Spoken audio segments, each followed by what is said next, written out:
Alors allons-y. Bonjour à tous. On reprend, après l'interruption médiévale, le cours sur la philosophie moderne. Donc, je fais quand même un petit résumé, parce que c'était il y a 2 semaines. Donc l'idée, c'est de partir de la philosophie de Pascal. Donc, je vous ai dit, les pensées de Pascal, c'est un des textes philosophiques les plus connus quand même. Mais c'est un texte inachevé. C'est ce qui nous reste des notes de Pascal pour une apologie de la religion chrétienne. Et il y a 2 semaines, j'ai essayé d'expliquer qu'un des arguments principaux de Pascal pour la religion chrétienne, c'est que c'est la meilleure explication possible pour tout un tas d'observations qui peuvent être résumées de la façon suivante, c'est que la nature de l'homme est contradictoire. On a vu déjà un peu cette idée, mais on va développer ça cette semaine. Par exemple, cette idée que l'homme est misérable, mais on est triste qu'il soit misérable parce qu'on s'attendrait justement à plus de lui. C'est-à-dire que si un animal se comportait comme les humains, ce serait bien pour lui, mais pour nous, c'est pas suffisant. Donc il y a l'idée qu'on était destiné à plus. Donc il y a cette contradiction dans l'être humain qui l'aspire à quelque chose de plus tout en étant fondamentalement incapable. Et ça, c'est expliqué par Pascal, par la religion chrétienne, par cette idée que la nature de l'homme est dévoyée par rapport à ce qu'est la vraie nature de l'homme. L'idée qu'en fait, vous n'avez plus votre vraie nature, vous n'en avez qu'un souvenir. Donc vous êtes tiraillé entre la nature de l'homme telle qu'elle était aux origines avant la chute et la nature de l'homme telle qu'elle est maintenant après la chute, ce qu'on appelle la seconde nature, en fait, dans la théologie de l'époque. Il y a la première nature de l'homme, la nature de l'homme dans le jardin d'Éden. La seconde nature, c'est la nature de l'homme après la chute. Et ce que j'ai essayé de développer, et je n'ai pas eu le temps de finir, c'est que ce qui est intéressant, c'est que Pascal utilise cette grille de lecture. L'homme est un être tiraillé entre deux extrêmes pour prendre position sur un des débats les plus importants, en tout cas dans la philosophie de l'époque. C'est le débat entre le scepticisme et le dogmatisme. Alors, je vais présenter rapidement alors, le dogmatisme, c'est l'inverse du scepticisme. Il ne faut pas l'entendre au sens actuel du terme, hein. Dogmatisme, c'est l'idée que vous considérez qu'on sait des choses et qu'on peut les prouver. Voilà. Si par exemple, vous pensez que vous savez que 2 plus 2 égale 4 et que vous pouvez le prouver, vous êtes dogmatique. Hein, ça, donc, le scepticisme, c'est l'idée que rien ne peut être connu. Et en général, ça repose sur une idée de la connaissance qui va être débattue au XXe siècle. Si vous faites cours de philo de la connaissance à côté, vous allez voir que justement beaucoup de la philosophie de la connaissance au XXe siècle va se développer contre cette idée qui est l'idée générale qui était déjà dans l'Antiquité, qui va être maintenue pendant toute l'époque moderne. C'est l'idée que pour savoir quelque chose, il faut non seulement avoir une croyance vraie, mais il faut aussi qu'elle soit justifiée. Puis justifiée dans un sens très très fort. Vous pouvez démontrer, prouver que c'est vrai avec une quasi-certitude, une certitude. Et donc, les arguments des sceptiques dès l'Antiquité, en particulier des Pyrrhoniens, c'est on ne peut jamais tout prouver. Et principalement, l'un des problèmes que soulèvent les sceptiques de l'Antiquité, c'est la chose suivante. Si vous prouvez quelque chose, vous devez le prouver à partir de quelque chose d'autre. Mais ce quelque chose d'autre, pour dire que vous le sachiez, il faut déjà le prouver à partir de quelque chose d'autre. Et on remonte ainsi soit à l'infini, soit on s'arrête en disant qu'il y a des choses qu'on n'a pas besoin de prouver, mais alors le sceptique peut juste dire, bah, si on ne me le prouve pas, je n'ai pas besoin de l'accepter. Soit, troisième solution qui est un peu plus étrange, on peut finir par tourner en cercle et en général, c'est considéré comme pas spécialement, pas une bonne solution, hein. Donc, tourner en cercle, c'est prouver A à partir de B et B à partir de A. L'exemple que j'avais donné, qui vient de Descartes, des méditations, justement, c'est de dire, bah, je sais que Dieu existe parce que c'est écrit dans les Saintes Écritures et je sais que les Saintes Écritures sont fiables parce que c'est la parole de Dieu. Vous voyez que là, on tourne un petit peu en rond. Donc on considère en général qu'un argument circulaire n'est pas spécialement un bon argument, même si techniquement il est logiquement valide, hein. Du point de vue de la logique, il n'y a aucun problème. Mais vous voyez que du point de vue personnel, épistémologique, ce n'est pas un très très bon argument. Alors, je dis que le scepticisme a été remis à la mode au XVIe siècle, en particulier par des auteurs, donc il n'est pas le seul, mais le plus connu, c'est Montaigne. Et le scepticisme, il va trouver un ennemi, c'est Descartes. Donc, Descartes, philosophe français, mathématicien aussi, physicien, il a laissé un certain nombre de traces dans l'histoire des sciences. Par exemple, c'est lui qui invente ce qu'on appelle les coordonnées cartésiennes, vous savez, les repères en X, Y, Z pour situer les coordonnées d'un point dans l'espace. On ne sait pas exactement pourquoi il a choisi ces lettres-là, mais la légende qui court veut que, en fait, son imprimeur, n'importe quelle lettre aurait pu faire l'affaire. Donc, son imprimeur lui a dit, bah, en fait, il y a 3 lettres que j'utilise quasiment jamais. Pourquoi ne pas les utiliser tant qu'à faire? Et donc, je vais plutôt présenter ça d'abord. Descartes, c'est quelqu'un qui vit dans le contexte de la révolution scientifique que j'ai décrite il y a 2 semaines, qui contribue à la fois en mathématiques, parce qu'il crée ce qu'on appelle la géométrie analytique, c'est-à-dire le fait de traduire les problèmes géométriques en mathématiques. Jusque-là, la géométrie et les mathématiques, c'était quand même deux espaces assez distincts. L'idée qu'on peut traduire les problèmes géométriques en problèmes mathématiques, c'est ça que permettent les coordonnées cartésiennes. On verra que c'est important. Il fait des contributions en physique aussi. Il écrit 2 traités qui s'appellent la dioptrique et les météores. La dioptrique, ce sont un traité sur les lois de l'optique, par exemple comment les rayons de la lumière sont réfractés quand ils passent dans l'eau, et un traité sur les météores, qui ne parle pas de ce qu'on appelle aujourd'hui les météores, mais des phénomènes météorologiques. Et Descartes est très célèbre, en tout cas à l'époque, pour avoir donné une explication d'où vient l'arc-en-ciel. Qu'est-ce qu'un arc-en-ciel? On sait par ces lettres que même, alors, en gros, la théorie de l'arc-en-ciel pour Descartes, c'est que c'est la lumière qui est diffractée dans les gouttes d'eau, qui rebondit plusieurs fois dans une goutte d'eau, et ça sépare les différentes composants du spectre. Et il a testé ça. Il s'est fait construire une énorme bulle en verre remplie d'eau pour pouvoir tester ça chez lui. C'était une sorte de modèle géant d'une goutte d'eau. Il a expérimenté de cette façon. Donc c'est quelqu'un quand même qui a fait une contribution à l'époque, mais il est aussi intéressé par d'autres questions qui sont le fondement de la science. Donc lui est persuadé que il a fait une contribution à la science, Descartes est tout sauf modeste. D'ailleurs, bon, Descartes pense que si on lui laisse 10-15 ans, il va trouver le secret de l'immortalité, mais il est juste mort avant, c'est fort dommage. Euh, En tout cas, de la très grande longévité, enfin, il hésitait un peu entre les deux, mais en tout cas, quelque chose pour vivre très longtemps. Et un des soucis de Descartes, c'est de dire d'où vient, qu'est-ce que c'est la méthode scientifique? Comment on fait la science? Comment il est arrivé à de si bons résultats? Qu'est-ce que c'est la méthode à suivre pour être aussi grand et beau que lui? Et l'un des points de départ de Descartes, c'est il prend comme exemple, en fait, la base de la philosophie de Descartes, c'est assez simple, c'est qu'on devrait tout faire sur le modèle des maths, plus ou moins. À partir de ça, on comprend assez bien la logique de Descartes. Et Descartes s'inspire en partie d'un livre qui s'appelle Les éléments d'Euclide. Donc, les éléments d'Euclide, c'est un livre qui est écrit 300 ans avant Jésus-Christ. Mais c'est un des premiers livres qui, après la diffusion de l'imprimerie, va être réimprimé massivement et traduit en plusieurs langages. Donc, c'est un livre très influent à l'époque. Alors, qu'est-ce que c'est la particularité des éléments d'Euclide? Parce qu'on a pas mal de livres de géométrie ou de mathématiques de l'Antiquité. C'est qu'il suit une méthode qui va être adoptée par la plupart des mathématiciens à l'époque de Descartes. C'est l'idée que il faut faire des mathématiques ou la géométrie sous le modèle suivant. On part d'un minimum de vérités acceptées, qui sont les axiomes et les postulats, ce qu'on considère comme n'ayant pas besoin d'être prouvés. Et à partir de ce tout petit nombre de choses qu'on accepte de point de départ, on va tout démontrer pas à pas pour en tirer des théorèmes, et à partir de ces théorèmes, d'autres théorèmes. Donc vraiment l'idée que les mathématiques et la géométrie, ça fonctionne sur ce modèle-là. On a un tout petit nombre de points de départ évidents. Vraiment, les points de départ les points de départ que Euclide pose comme point de départ, des fois, ils sont assez évidents. C'est si A égale B et B égale C, alors A égale C. Euclide dit ça, je ne vais peut-être pas le prouver parce que bon, c'est assez clair. Il y a d'autres points de départ assez évidents qui sont tout ce qu'il appelle les définitions. Il dit voilà, un triangle, c'est un truc qui a 3 côtés. Je vais te le démontrer, c'est une définition. Et il y en a qui sont un peu plus discutables. Par exemple, que il y a, si vous prenez une droite et un point, il n'y a qu'une seule droite parallèle à ce point qui peut passer par ce point, qui sera discuté au 19e siècle, mais qui pour l'instant est considéré comme évident. Donc vraiment, ça c'est le modèle des mathématiques et de la géométrie à l'époque, c'est vraiment ça que les gens ont en tête, c'est ça que Descartes a en tête. On part d'un tout petit nombre de points de départ clairs et évidents qui n'ont pas besoin d'être prouvés, et à partir de là, on démontre tout étape par étape. C'est encore le modèle qui est utilisé en mathématiques aujourd'hui, sauf que la différence, c'est qu'aujourd'hui, on considère que les mathématiciens choisissent leur axiome par construction, tandis qu'à l'époque de Descartes, c'est assez clair que les axiomes qu'on choisit, c'est ceux qui sont clairement vrais que la raison nous offre. C'est-à-dire qu'il y a des choses qui sont assez évidentes. Et donc le but de Descartes, c'est de fonder la connaissance de la même manière, de fonder la science sur ce modèle-là, de trouver des vérités évidentes qu'on peut utiliser comme point de départ, puis pas à pas de construire toute la connaissance. Parce que ça va, vous voyez un peu l'image. En gros, l'idée, c'est qu'il faut une base solide, puis après, sur cette base solide, vous marchez pas à pas en construisant, et vous serez sûr que tout l'édifice est solide.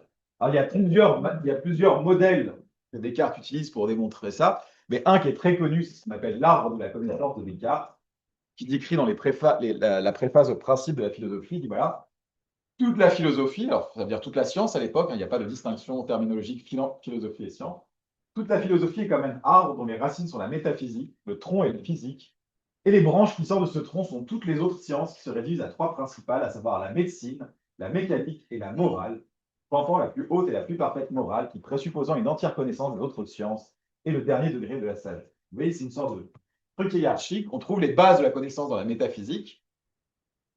Les bases qui nous sont dans la métaphysique nous permettent de faire de la physique. Et à partir de la physique, une fois qu'on a compris comment fonctionne le monde physique, on peut faire de la médecine, parce que le corps humain n'est après tout qu'un objet physique un peu compliqué.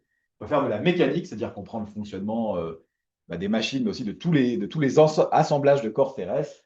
Et on peut faire de la morale, parce que la morale, ça ne veut pas dire la science du bien et du mal, ça veut dire comment vivre sa vie pour être heureux. Si vous avez compris comment fonctionnait l'esprit humain, comment fonctionne le monde, vous pouvez trouver ce qui rend l'être humain heureux. Donc c'est vraiment quelque chose de hiérarchique comme ça. Et la question, ça va être de trouver des points de départ assez sûrs, parce que le problème que pose le sceptique, c'est justement de dire, mais aucun point de départ n'échappe au doute. Un point de départ, c'est par définition quelque chose qui n'est pas prouvé, donc c'est par définition quelque chose que je n'ai pas à accepter. Hein. Et si vous le prouvez, c'est plus votre point de départ. Vous avez choisi un autre point de départ. Donc c'est vraiment avec ce problème-là que Descartes va se débattre et auquel il va essayer de trouver une solution. Et c'est dans ce contexte que sont publiées les Méditations métaphysiques de Descartes, donc, en 1641. Pas pour présenter sa méthode générale. La méthode générale que Descartes suit dans les sciences, elle a été présentée dans le Discours de la méthode, publié en 1637. Discours de la méthode qui est publié en français, histoire d'être accessible à tout le monde, et qui est publié comme une préface à ces 3 traités de mathématiques et de physique. Mais ça, c'est le truc grand public, on va dire, si vous voulez. Mais l'idée, c'est que justement, ça laisse ouvert la question de savoir est-ce qu'il y a vraiment des connaissances évidentes. Et là, on rentre dans des choses plus techniques, et donc c'est ce qu'on va discuter en détail dans les méditations métaphysiques, qui, elles, sont publiées en latin avec une petite préface pour les profs de la Sorbonne. Donc là, on est entre gens très très pointus. C'est pas exactement la même ambiance. Et l'idée des méditations métaphysiques, c'est de passer par 6 méditations pour justement trouver une base tellement certaine à la connaissance sur laquelle on peut appuyer toutes les sciences que même le sceptique sera obligé de l'accepter. C'est de répondre aux défis du sceptique. Et bon, les méditations, c'est surtout les 2 premières qui sont connues, mais on va rentrer dans le détail des autres parce qu'elles sont importantes. La première méditation que propose Descartes, s'appelle Des choses que l'on peut révoquer en doute. Elle est assez connue parce que son idée, c'est que comme il n'est pas sceptique, rappelez-vous ça, parce que le problème, c'est que Descartes va être surtout rappelé comme un sceptique au 18e, on va se souvenir de lui comme un sceptique, mais il est anti-sceptique. Euh, le point de Descartes, c'est de dire le sceptique doute, mais moi je vais douter encore plus fort. Je vais douter au maximum qu'on puisse douter. Et comme ça, je vais trouver ce qui échappe vraiment au doute. Donc vraiment, il faut voir que le point de départ, le but de Descartes, c'est pas de dire qu'il faut douter de tout, c'est de dire que justement, il y a des choses indubitables. Mais pour trouver les choses indubitables, sa méthode, c'est de dire, je vais douter encore plus fort que le plus fort des sceptiques, je vais vraiment aller au bout du doute pour trouver ce dont on ne peut absolument pas douter. Donc, la méthode qu'il utilise dans la première méditation, c'est celle qu'on appelle du doute hyperbolique ou radical. C'est l'idée que s'il y a une petite possibilité que quelque chose soit faux, je considère que c'est douteux. Voilà. Si dans l'ensemble des possibilités, il y a une chance, même sur 1 million, que ce soit faux, alors je ne le considère pas comme vrai. Je ne considérerai comme vrai et connu que ce qui a aucune chance, absolument aucune chance d'être faux. Alors, dans cette première méditation, Descartes passe par 3 arguments. Voilà. Alors, le premier argument qu'il propose dans la méditation, c'est de dire, bon, la méthode de Descartes, c'est de dire, je ne vais pas regarder toutes les choses que je crois une par une pour regarder s'il faut que je doute de tout. Par exemple, est-ce que je doute s'il y a cette personne-là, si je doute s'il y a cette personne-là, ça va être un peu long. C'est de dire, je vais douter son idée, c'est que nos croyances, elles reposent souvent sur des croyances plus fondamentales. C'est toujours ce modèle qui a des choses plus basiques. Donc, il va directement les attaquer les choses les plus fondamentales. Le premier point qu'il aborde dans la première méditation, c'est de dire la plupart de mes connaissances, elles ont l'air de venir de quoi? Des sens, de l'observation du monde. Ça paraît pas complètement fou, hein? Donc déjà, au lieu de prendre les vérités que me donnent les sens une par une pour les discuter, je vais me demander est-ce que j'ai raison de faire croire, est-ce que j'ai raison de faire confiance à mes sens en général? Si j'arrive à montrer que qu'en fait, je ne peux pas être sûr qu'il faille leur faire confiance, j'ai déjà éliminé la plupart des choses auxquelles je crois. Donc, il y a un premier argument, je ne l'ai pas mis ici, mais son premier argument dans la première méditation, c'est de dire, bon, des fois, les sens nous trompent. Des fois, il y a des illusions d'optique. Donc, peut-être qu'en fait, je pourrais dire, bon, dans ce cas-là, je n'ai pas besoin de faire confiance à mes sens. Parce que vu qu'ils m'ont trompé une ou deux fois, peut-être qu'ils me trompent toujours. Mais lui-même se dit, bon, l'argument n'est peut-être pas super, super convaincant. C'est pas parce qu'effectivement, les choses vues de loin, des fois, elles peuvent être déformées. C'est pas parce qu'il y a des illusions d'optique que, par contre, c'est raisonnable de douter pour ça que là, il y a une table parce que je vois une table. Ce serait un peu bizarre, dit Descartes. Alors, il propose un argument plus fort et plus connu, ce qu'on appelle l'argument du rêve. Hein. L'argument du rêve de Descartes, il est finalement assez simple. C'est ce qui fait un peu je pense, l'attrait des méditations, c'est que finalement, les arguments ne sont pas si compliqués que ça, mais ils portent assez bien. C'est de dire, voilà, des fois, quand vous rêvez, vous croyez que c'est la réalité. Alors, généralement, j'ai un ou deux élèves qui disent non, moi, ça m'est jamais arrivé. En tout cas, pour la plupart des gens, vous avez déjà vécu une situation dans laquelle quelque chose avait l'air vrai, puis après, vous vous êtes rendu compte que c'était un rêve. Ok. Donc, ce que dit Descartes, c'est que de temps en temps, bah, on peut croire que quelque chose est réel alors que ça ne l'est pas. Donc finalement, même si là, j'ai l'impression de percevoir des gens, ça se trouve, je suis juste en train de rêver et il n'y a rien à percevoir. Voilà. Vraiment, c'est une attaque sur les sens en général, c'est-à-dire je ne peux pas faire confiance à mes sens, à tout ce que mes sens m'ont appris, parce que finalement, tout ça peut être juste un rêve ou une illusion. Vous voyez. Donc peut-être que j'ai fait de la physique jusqu'ici, j'ai écrit des traités de physique, dirait Descartes, mais finalement, peut-être que tout ça, je l'ai fait en rêve, donc ça ne serait pas une bonne description de la réalité. Ça marche, la physique marche dans mes rêves, mais elle ne marche pas dans la réalité. Donc ça, c'est le premier gros morceau des méditations. Ça va assez vite, hein, la première méditation. Il doute de tout très, très rapidement quand même. Il dit voilà, en gros, finalement, bah, je peux rejeter ma confiance dans tout ce qui vient des sens. Parce que tout ce que je crus percevoir, c'est peut-être juste un rêve ou une illusion. Peut-être que la vie est un songe. Donc ça exclut la physique, la chimie, la médecine, etc. On a déjà exclu beaucoup de sciences. Mais il reste quand même un truc dont, pour l'instant, je ne peux pas douter, dont l'argument du rêve, selon Descartes, ne me permet pas de douter, c'est les mathématiques et la géométrie. Pourquoi? Bah, l'argument de Descartes, il est assez simple, c'est qu'en mathématiques ou en géométrie, vous ne vous basez pas sur l'observation.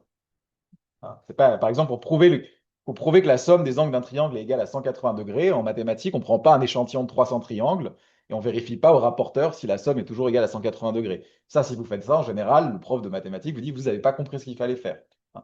Par exemple, c'est de la même façon que si on vous demande de trouver la longueur du côté dans un problème de géométrie, si vous la mesurez à la règle, c'est pas bien, on est d'accord? Hein. On ne veut pas que vous le fassiez par observation, on veut que vous le fassiez par déduction, raisonnement à partir des éléments qui vous sont donnés dans le problème.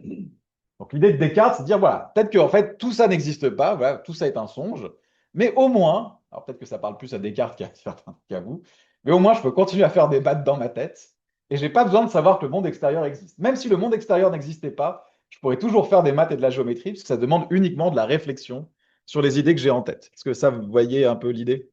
Donc l'argument du rêve, il détruit toutes les sciences, sauf les sciences qui sont dites a priori, hein, qui reposent uniquement sur le raisonnement, comme les mathématiques et la géométrie. Donc est-ce que du coup on a trouvé quelque chose de certain? Est-ce qu'on peut dire, ok, la physique c'est pas certain, la chimie c'est pas certain, mais au moins les maths et la géométrie, ça on en est certain. Alors Descartes va aller un peu plus loin. Il dit non, non, non, non, non, pas forcément. Pourquoi? Ben, les mathématiques et la géométrie, elles découlent, comme on m'a dit, d'axiomes ou de principes premiers qu'on accepte comme évidents. Est-ce que finalement cette évidence ne pourrait pas être trompeuse? Est-ce que par exemple, si je pars du principe que si A égale B et B égale C, alors A égale C, ce qui est quand même une base assez nécessaire pour faire des mathématiques, d'accepter ça, ou que je considère, c'est un exemple que donne Descartes, qu'un triangle c'est quelque chose qui a trois côtés, ça a l'air aussi assez évident comme ça a l'air très évident, je pense que je ne peux pas en douter, mais, on pourrait imaginer un scénario dans lequel finalement j'ai des raisons d'en douter. Ce scénario, c'est ce que Dieu appelle, ce que Descartes appelle le Dieu trompeur. Il dit peut-être que Dieu m'a créé de telle façon qu'à chaque fois que je trouve quelque chose de très intuitif et de évident, en fait, je me trompe. En gros, il a créé mon esprit de telle façon que dès que j'ai une certitude et je me dis ça, c'est vraiment vrai, il n'y a aucune possibilité que ce soit faux, en fait, c'est toujours faux. Alors, alors, cet argument, il est plus connu sous l'argument du malin génie, malin dans le sens vicieux, le mal, quoi. Pourquoi? Parce que Descartes se dit, bon, attends, mais Dieu, il est gentil quand même. Bon, c'est pas grave, on va pas dire que c'est Dieu, on va dire que c'est un méchant démon. Hein. Un truc très puissant comme Dieu qui me tromperait. Parce qu'effectivement, bon, Dieu, s'il existe, il est bon, donc il va peut-être pas me tromper tout le temps. Mais j'ai pas besoin de postuler que c'est Dieu, j'ai juste besoin de postuler qu'il y a une sorte d'entité maléfique qui, à chaque fois que j'ai l'impression de trouver quelque chose comme certain, bah, cette entité me trompe. Et ce que dit Descartes, c'est que si j'imagine ce scénario, qui certes est très improbable, mais est logiquement possible, hein, vous voyez, dans l'espace des possibilités, il y a une petite case où ça peut être vrai, eh ben, il y a une possibilité que non seulement ce que m'apprennent les sens soit faux, et donc il faille que je rejette la physique, la chimie, la médecine, mais aussi que toutes les certitudes intuitives dont partent les mathématiques et la géométrie soient fausses aussi. Auquel cas, je ne peux pas non plus faire confiance aux mathématiques et à la géométrie. OK? Est-ce que ça va jusque-là?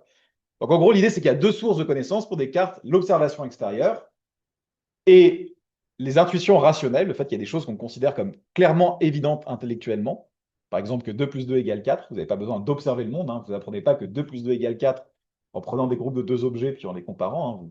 Vous imaginez juste 2, vous voyez que ça fait 4, quoi. Parce que Descartes dit, c'est même cette source-là, elle est potentiellement pas fiable, parce que finalement, la certitude, c'est juste un sentiment subjectif, et peut-être que j'ai été construit de telle façon que j'ai ce sentiment subjectif à chaque, même devant des choses fausses.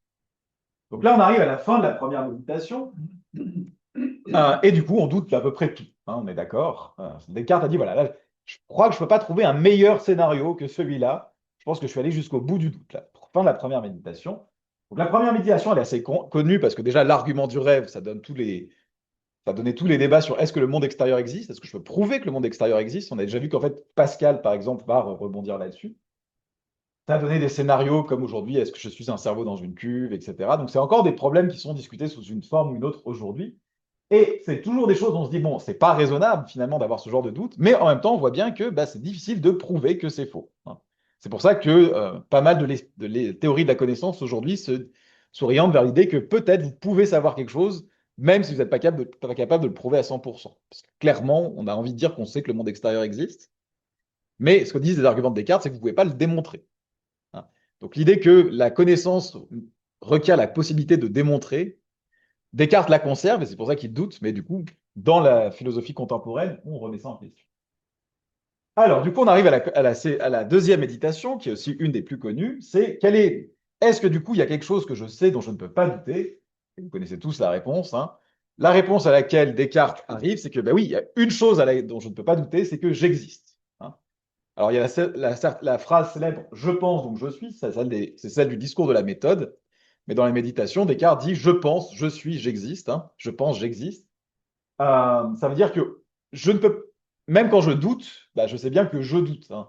Le doute même est une preuve de mon existence. C'est impossible de douter que j'existe parce que dans le simple fait de douter que j'existe, je montre que j'existe, si vous voulez. Donc il y a un point de départ très très fort, c'est l'idée qu'il y a une chose indubitable. Alors c'est que moi j'existe et que vous, pour vous, ce qui est indubitable, c'est que chacun d'entre vous existe. Bien sûr, je ne sais pas du tout si vous existez, hein, mais en tout cas, je ne doute pas que j'existe. Enfin, je peux en douter, mais ce ne serait pas raisonnable. Je vois bien que dans le simple fait de douter que j'existe, je montre que j'existe. Voilà. Donc ça, c'est les deux premières méditations. Et c'est vraiment la partie la plus connue des méditations, hein, celle que vous avez peut-être fait au collège ou je ne sais pas quoi. On arrive sur cette idée qu'il y a un truc dont même le sceptique ne peut pas douter, c'est finalement qu'il existe, hein. Même le sceptique doit accepter cette idée-là. Des questions là-dessus avant qu'on passe à la suite? Donc voilà, là, on a un point de départ indubitable selon Descartes. Il y a un point de départ qu'on n'a même pas besoin de démontrer, dont on ne peut pas raisonnablement douter, c'est que moi, j'existe ou que vous existez. Et la question où là, ça va moins bien, et c'est la partie des méditations que les gens ont envie d'oublier historiquement, c'est tout le reste. Parce qu'une fois que vous avez montré que vous avez un point de départ indubitable qui est que vous existez, maintenant, le projet de Descartes, c'est pas de s'arrêter là, hein. C'est de reconstruire toutes les sciences sur ce point de départ. Oui. Alors, Hume n'est pas d'accord, Nietzsche non plus. Parce que leur idée, c'est que dans le mot je réside l'idée de quelque chose d'un objet permanent, d'une substance, on pourrait dire en termes métaphysiques, que le je, c'est un objet. Alors que Hume, par exemple, défend l'idée que la seule chose que je ressens, ce sont des épisodes de conscience passagers, transients. L'idée qu'on peut se passer de l'idée que là, à ce moment-là, il y a une sorte de conscience, à l'idée qu'il y ait un objet stable qui est le je, le passage peut-être se discute, quoi. Voilà. En gros, une objection qui est faite à Descartes, c'est que le jeu dont je ne peux être certain au moment où je réfléchis, c'est celui qui existe dans 7 microsecondes, hein. Vous pouvez pas dire avec certitude que vous existiez il y a 2 secondes, parce que peut-être que votre mémoire est modifiée par le malin démon, et vous ne savez pas que vous allez continuer à exister dans la seconde qui suit. Donc, est-ce qu'un truc qui existe dans une tranche de temps si fine, ça mérite le nom de jeu, quoi? Comme si Parce que vraiment, ce que dit Descartes juste après dans la seconde méditation, c'est que de ça, je peux en tirer une chose, c'est que je suis une chose qui pense, vraiment, quelque chose de stable, qui a la possibilité de penser. Et Hume dirait non, il n'y a que de la pensée, il n'y a pas un sujet de la pensée qui la sous-tend, quoi. Oui? Hein? Alors, j'aime beaucoup Nietzsche, on en parlera, mais argument et Nietzsche ensemble, c'est pas toujours hyper compatible.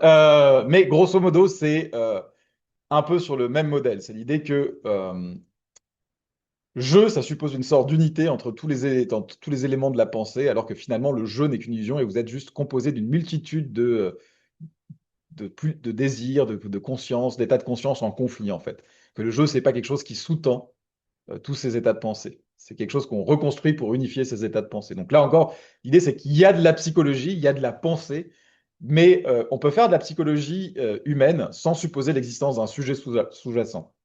Voilà. Vraiment, ce qui fait débat, c'est l'idée que le jeu ici a l'air de sous-tendre vraiment l'idée d'un être stable à qui toutes ses pensées sont reliées. Est-ce que ça a un sens? Mais on reviendra quand on parlera de Nietzsche, justement. Alors, du coup, la suite des méditations, donc ça, en gros, les gens sont convaincus. C'est assez intéressant à voir. Là, on est au 17e. Si on regarde comment les gens se rappellent de Descartes au 18e, vraiment, on verra, ah ouais, j'adore Descartes, c'est le mec qui doute, tu vois. Mais non, le projet de Descartes, c'est pas d'être le mec qui doute, même si c'est exactement ça qu'il sera un siècle plus tard. C'est vraiment uniquement de ça que les gens vont se rappeler. C'est non, c'est de dépasser le doute, c'est de sortir du doute, c'est de montrer qu'il y a de la connaissance certaine, quoi. Et du coup, l'idée, c'est que là, on fait que commencer le voyage. On est arrivé au point de départ, et là, il faut reconstruire. Il faut prouver la vérité de toutes les mathématiques et de la physique à partir de ça, du simple fait que vous savez que vous existez. Et là, en général, je ne vais pas vous mentir, les gens considèrent que ça floppe un peu, hein. Même à l'époque, il y avait vraiment l'idée que il y a des trucs intéressants chez Descartes, mais pas ça.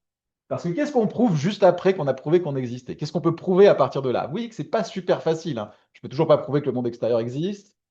Je ne peux toujours pas prouver que mes intuitions logiques et mathématiques sont vraies. Donc, qu'est-ce que je peux prouver après? Eh ben, c'est très simple, on y va graduellement. On prouve l'existence de Dieu. Voilà. Baby steps. J'existe, Dieu existe. On prend les choses graduellement, hein. Alors, comment? Donc, la troisième méditation, elle est entièrement consacrée à prouver que de Dieu. Voilà, le titre j'adore le titre. De Dieu, qu'il existe. Voilà, toute modestie. Alors, vous voyez qu'en plus, il y a un challenge parce que Descartes ne peut pas faire appel à la plupart des preuves de l'existence de Dieu qui existent à son époque. La plupart des preuves de l'existence de Dieu qui existent à son époque, c'est oh, regardez, le monde, il est super bien fait, donc Dieu existe. Mais là, on ne sait même pas si le monde extérieur existe, donc on ne peut pas faire ça. Ou c'est regardez, il y a des choses qui se produisent dans la nature, elles doivent avoir une cause première. Mais là encore, il ne peut pas faire ça parce qu'on ne sait même pas s'il se produit des choses dans la nature. Donc il faut quand même trouver une preuve de l'existence. C'est là quand même, c'est intéressant. Il faut prouver faut trouver une preuve de l'existence de Dieu qui ne se base uniquement sur le fait que je sais que j'existe. Ça, c'est un peu plus chaud. Oui.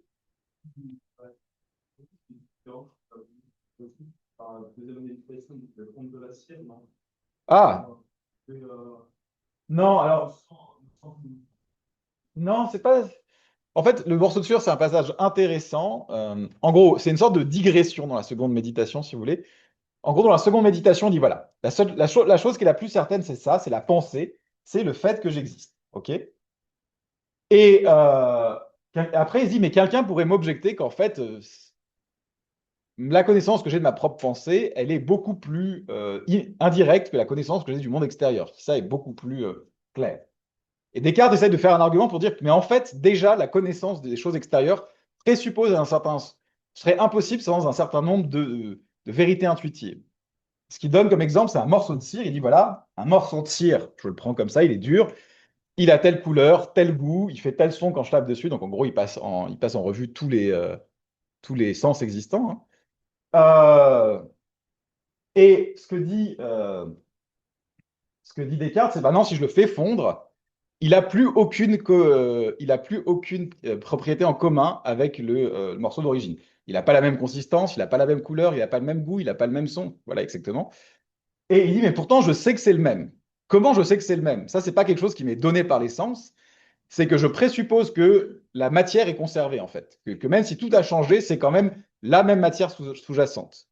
En fait, j'ai l'impression de faire une observation hyper neutre et objective, du genre c'est le même morceau de cire et il a juste changé de propriété. Mais ce que Descartes dit, c'est que là, ce qui vous fait dire c'est le même morceau de cire, c'est pas quelque chose qui est dans l'observation, puisque dans l'observation, tout a changé. Il dit voilà, ce qui vous permet de dire que c'est le même morceau de cire, c'est que vous avez déjà en vous l'idée que les choses se conservent, que vous ne vivez pas dans un monde où, quand je fais cramer le morceau de cire, il disparaît et il y a un autre objet qui apparaît. Parce qu'on pourrait très bien décrire l'expérience comme ça. Et il dit, voilà, du coup, en fait, même dans l'observation, je fais déjà usage de principes qui appartiennent uniquement à ma pensée. Et donc, c'est pas vrai que l'observation, que les sens me donnent une sorte de connaissance claire, directe.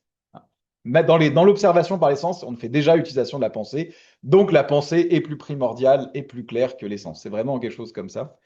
Je crois pas vraiment que ce soit un truc qui soit énormément reproché à Descartes. C'est vraiment quelque chose pour illustrer. Il cherche pas à prouver quoi que ce soit avec. C'est plus pour illustrer cette idée que finalement, la pensée précède l'observation. Mais dans l'observation, on a besoin déjà d'avoir un certain nombre de concepts. C'est ce que reprendra Kant d'une certaine façon, quand on parlera de Kant. Et donc, il n'y a pas de primat d'une sorte de pensée directe, objective, dont on ne saurait douter. L'observation fait appel à la pensée. C'est quelque chose comme ça. Est-ce que ça va?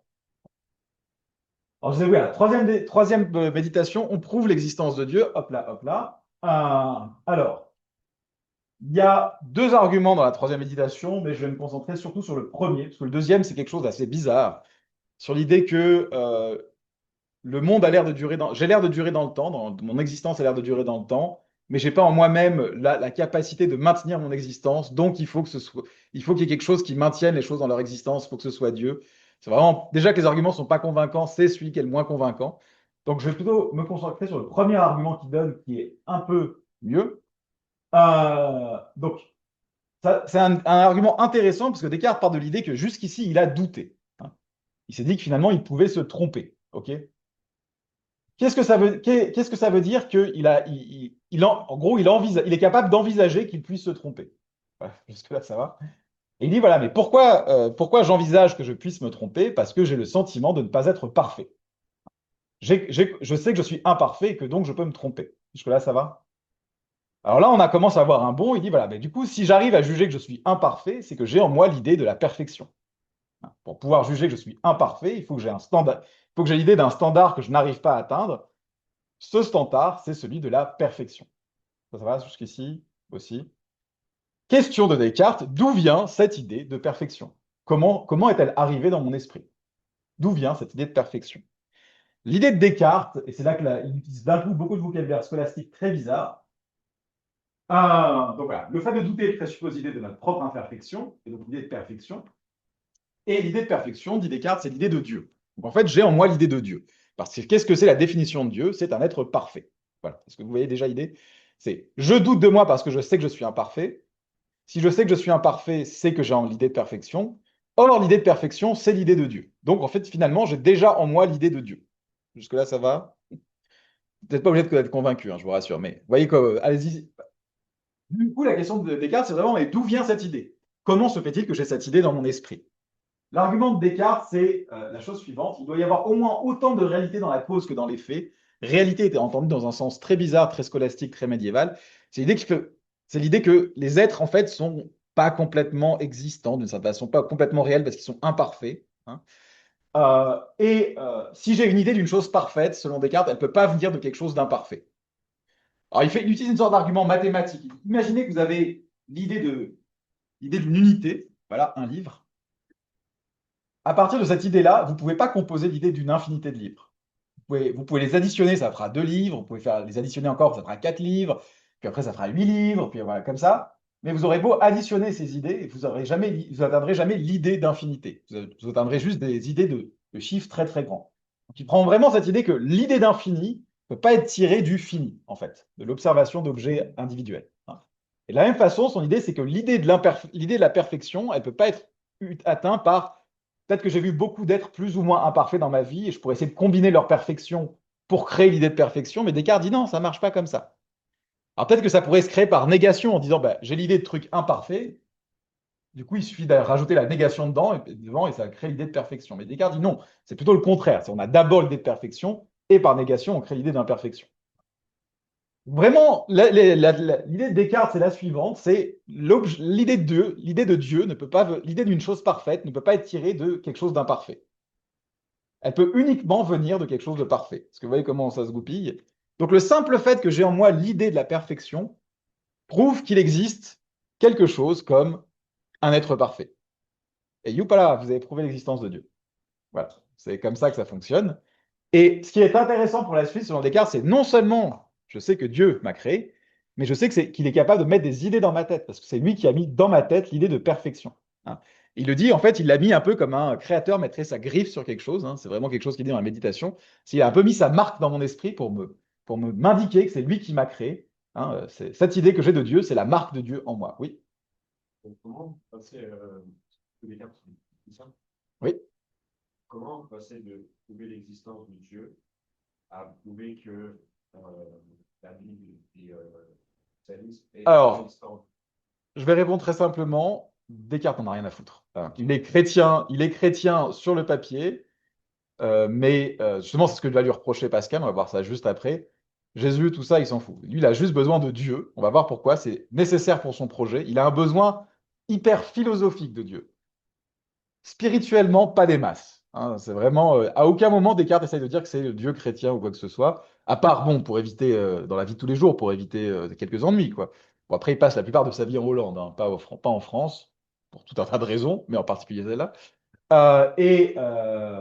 Donc voilà, la raison, c'est on ne peut pas. Là, ça ne prouve que l'existence d'un être parfait, mais ça ne prouve pas l'existence que cet être parfait, c'est le Dieu de la Bible, du christianisme, etc. Et c'est vraiment pas le projet de Descartes. Hein. Ça ne l'empêche pas beaucoup de dormir. C'est pas quelque chose qui le travaille des masses. Il a juste besoin de Dieu pour la suite. Mais effectivement, ça, on verra que Pascal oppose justement le Dieu chrétien au Dieu des philosophes. Ça, c'est le Dieu des philosophes. C'est juste un truc parfait. L'existence est prouvée, c'est bon. Oui. C'est un argument qui utilise des logiques, des rationnels. Ouais. Qu'est-ce qui empêche de penser que ce n'est pas le malin génie qui nous fait Ouais. ça a du sens? Ouais. Bah, c'est un peu le problème. C'est un peu la critique qui va être faite à Descartes, ce qu'on appelle aussi, entre autres, le cercle cartésien. Certains, c'est de dire, non, mais attendez, il y a un problème là. Et oui, il y a un problème et on ne peut pas le résoudre. On verra.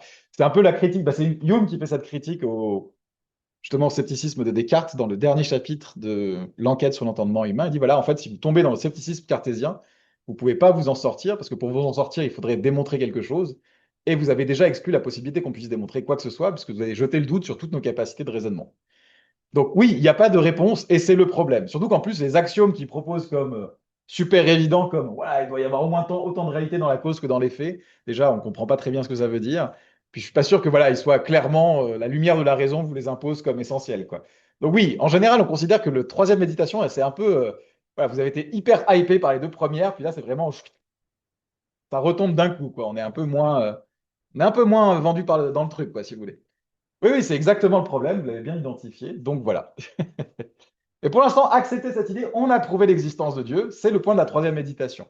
On a prouvé l'existence de Dieu, on a surtout prouvé deux trucs qui vont être essentiels pour la suite. C'est Dieu est bon, parce que s'il est parfait, donc il est bon. Hein, et il ment pas, parce qu'il est parfait, s'il vous plaît. Et surtout, Dieu met des idées dans notre tête. Si vous combinez les deux, qu'est-ce que vous pouvez en déduire?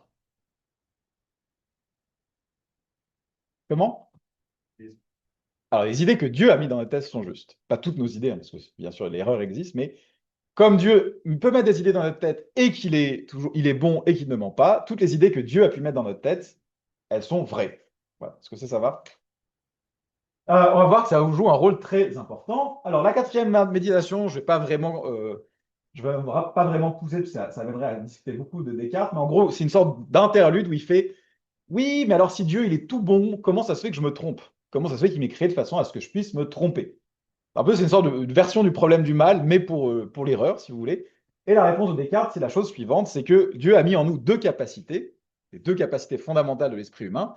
On a d'un côté l'entendement, qui est la faculté de comprendre. Cet entendement est limité, pas tout comprendre, on n'a pas les idées nécessaires pour tout comprendre. Ok. Il y a des choses qui échappent à notre compréhension, en particulier le plan de Dieu, par exemple, ou sa nature. Par contre, il a mis en nous une volonté qui est infinie. Rappelez-vous, hein, c'est l'héritage du libre arbitre. On peut choisir de faire tout ce qu'on veut.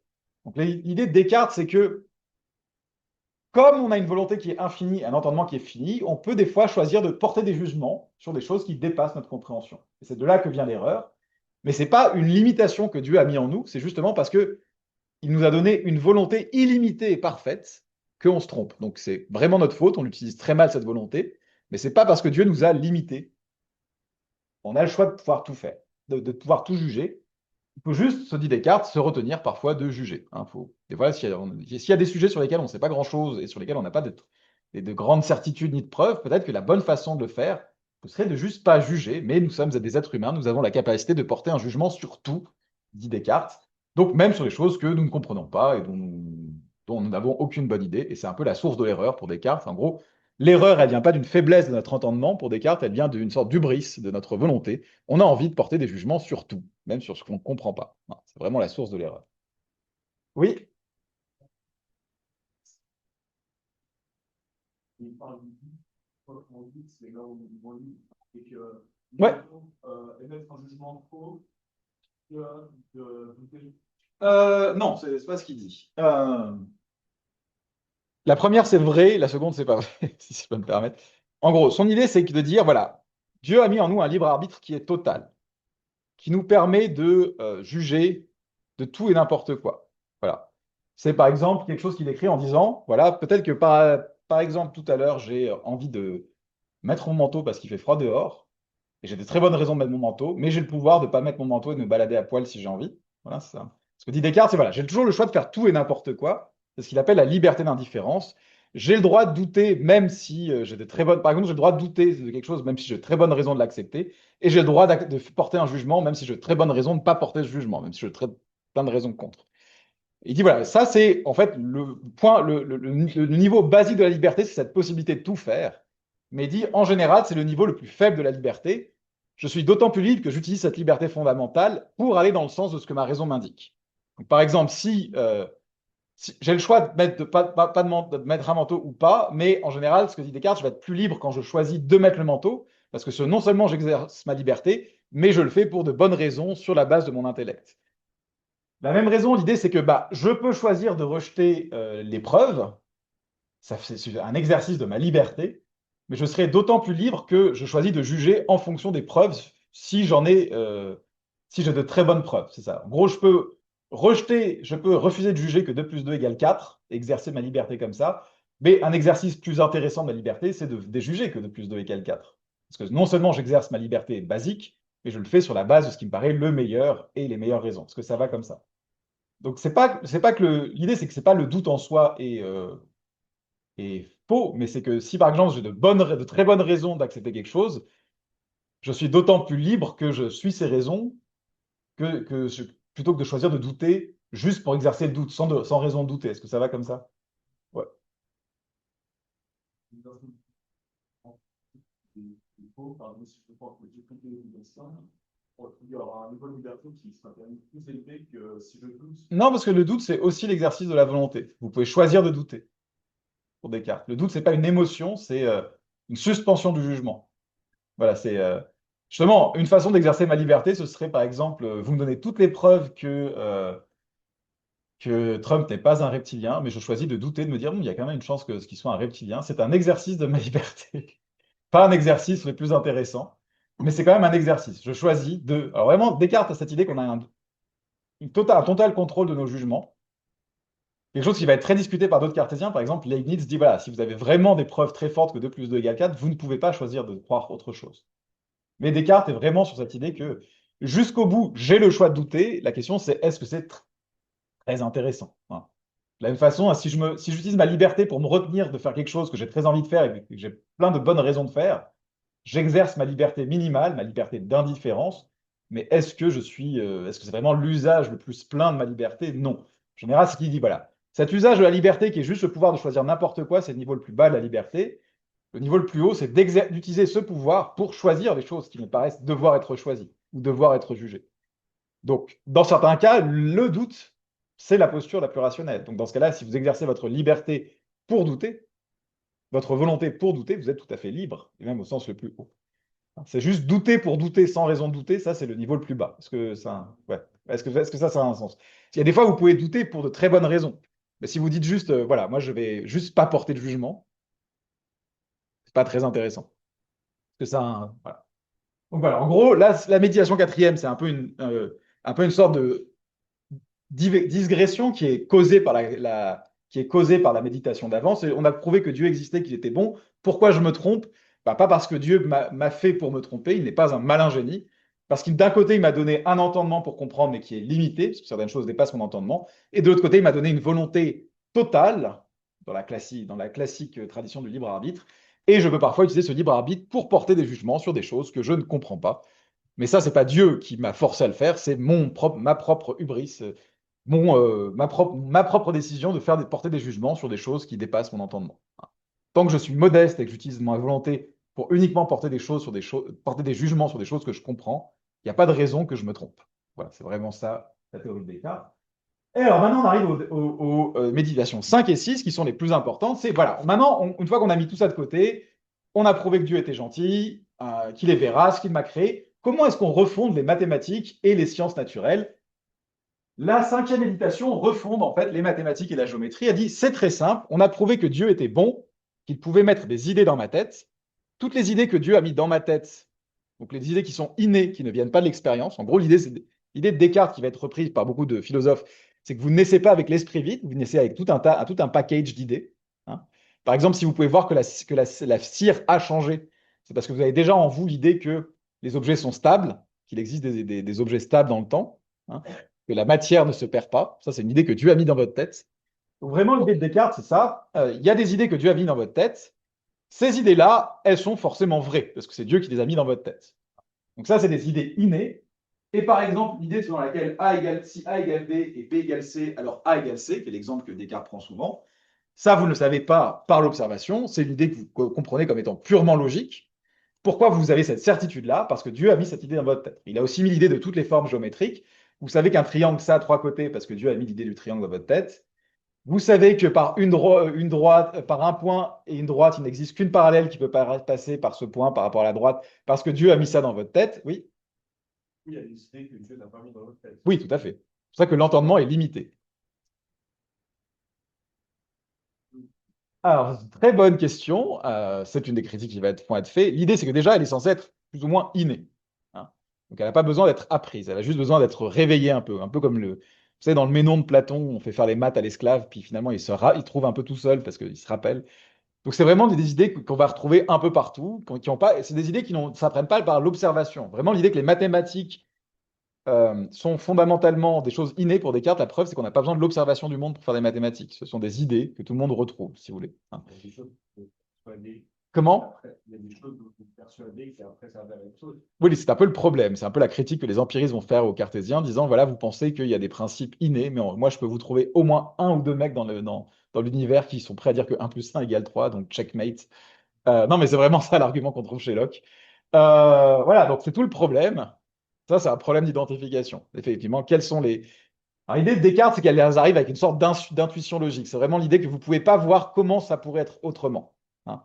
Quand je vous dis que 2 plus 2 égale 4, vous n'arrivez pas à imaginer ce que serait... Vous n'arrivez pas à concevoir ce que serait un monde où 2 plus 2 n'est pas égal à 4. Alors que Dieu aurait totalement pu faire un monde où 2 égale à 5 pour Descartes. Mais là, vous, c'est impossible pour vous de concevoir que ce soit autrement. C'est ce sorte de certitude-là. C'est pas juste que vous avez une vague intuition dans ce sens-là, c'est que pour vous, c'est clair, quoi. C'est vraiment une idée structurelle, vous n'arrivez pas à penser en dehors de cette idée. Est-ce que... Voilà. Alors je dis, effectivement, c'est un problème, hein. Je n'ai pas de bonne réponse sur la question. Alors, pourquoi est-ce que c'est important?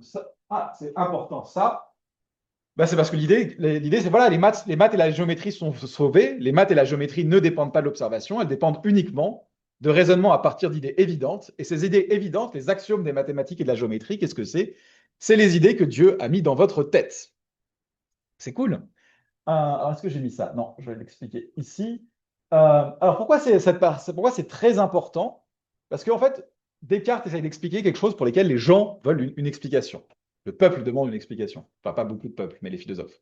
En gros, l'idée, c'est que on est dans le cadre de la physique moderne, et une particularité de la physique moderne, c'est qu'elle utilise beaucoup de mathématiques. Ça vous paraît trivial, mais la physique médiévale et la physique antique n'utilisaient pas de mathématiques. Vous ne trouvez pas de mathématisation des lois de la nature chez Aristote, chez les médiévaux. Principalement parce que chez Aristote, il y a déjà un argument que le monde ne se décrit pas en mathématiques, parce que les mathématiques, ce sont des objets parfaits, immortels, éternels.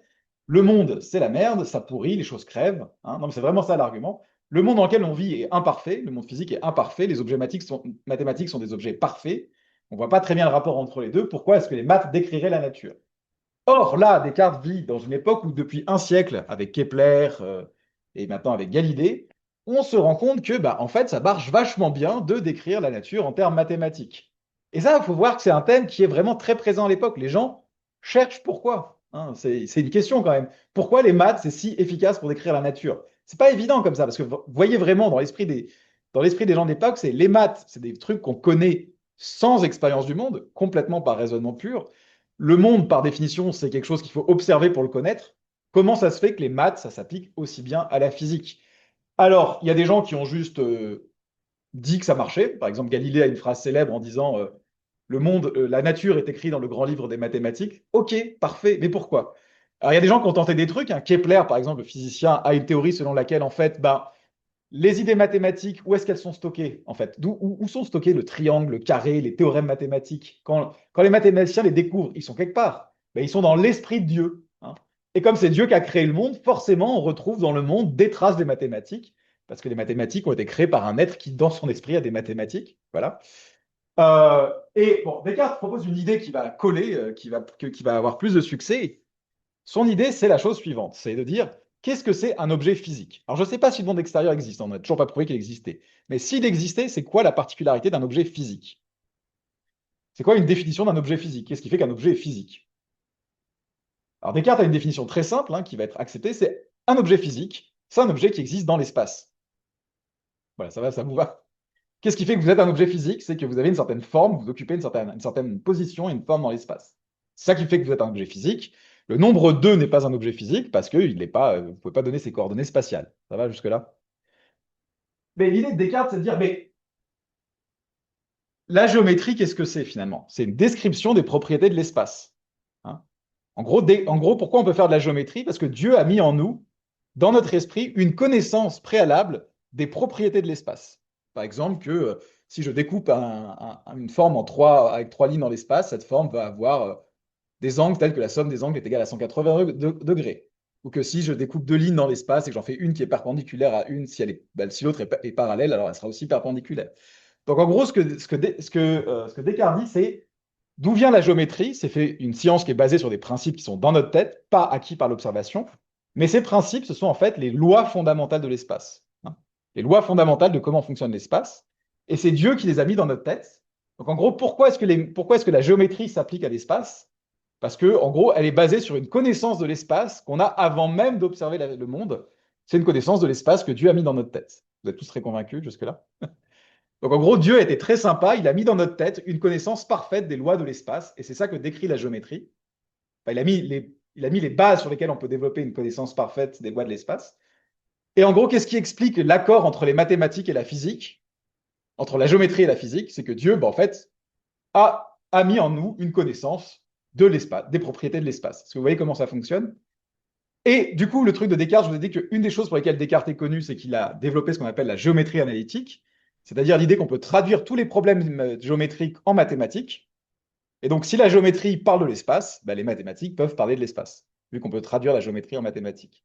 Donc, en gros, ce qu'essaye de résoudre ici Descartes, c'est l'idée qu'une partie de notre connaissance du monde physique existe avant qu'on observe le monde, parce que le monde physique est peuplé d'objets spatiaux, et en fait, la géométrie est une connaissance des propriétés de l'espace, mais une connaissance qui ne dépend pas de l'expérience. C'est juste Dieu qui a mis ces idées-là dans notre tête, et c'est très gentil de sa part. Parce que vous voyez comment ça fonctionne. Donc en gros, le livre, la 5e méditation, elle est importante parce qu'elle restaure, elle explique pourquoi on peut faire confiance aux principes des mathématiques et de la géométrie. Dieu les a mis dans notre tête, il est gentil, il ment pas, donc ils sont vrais.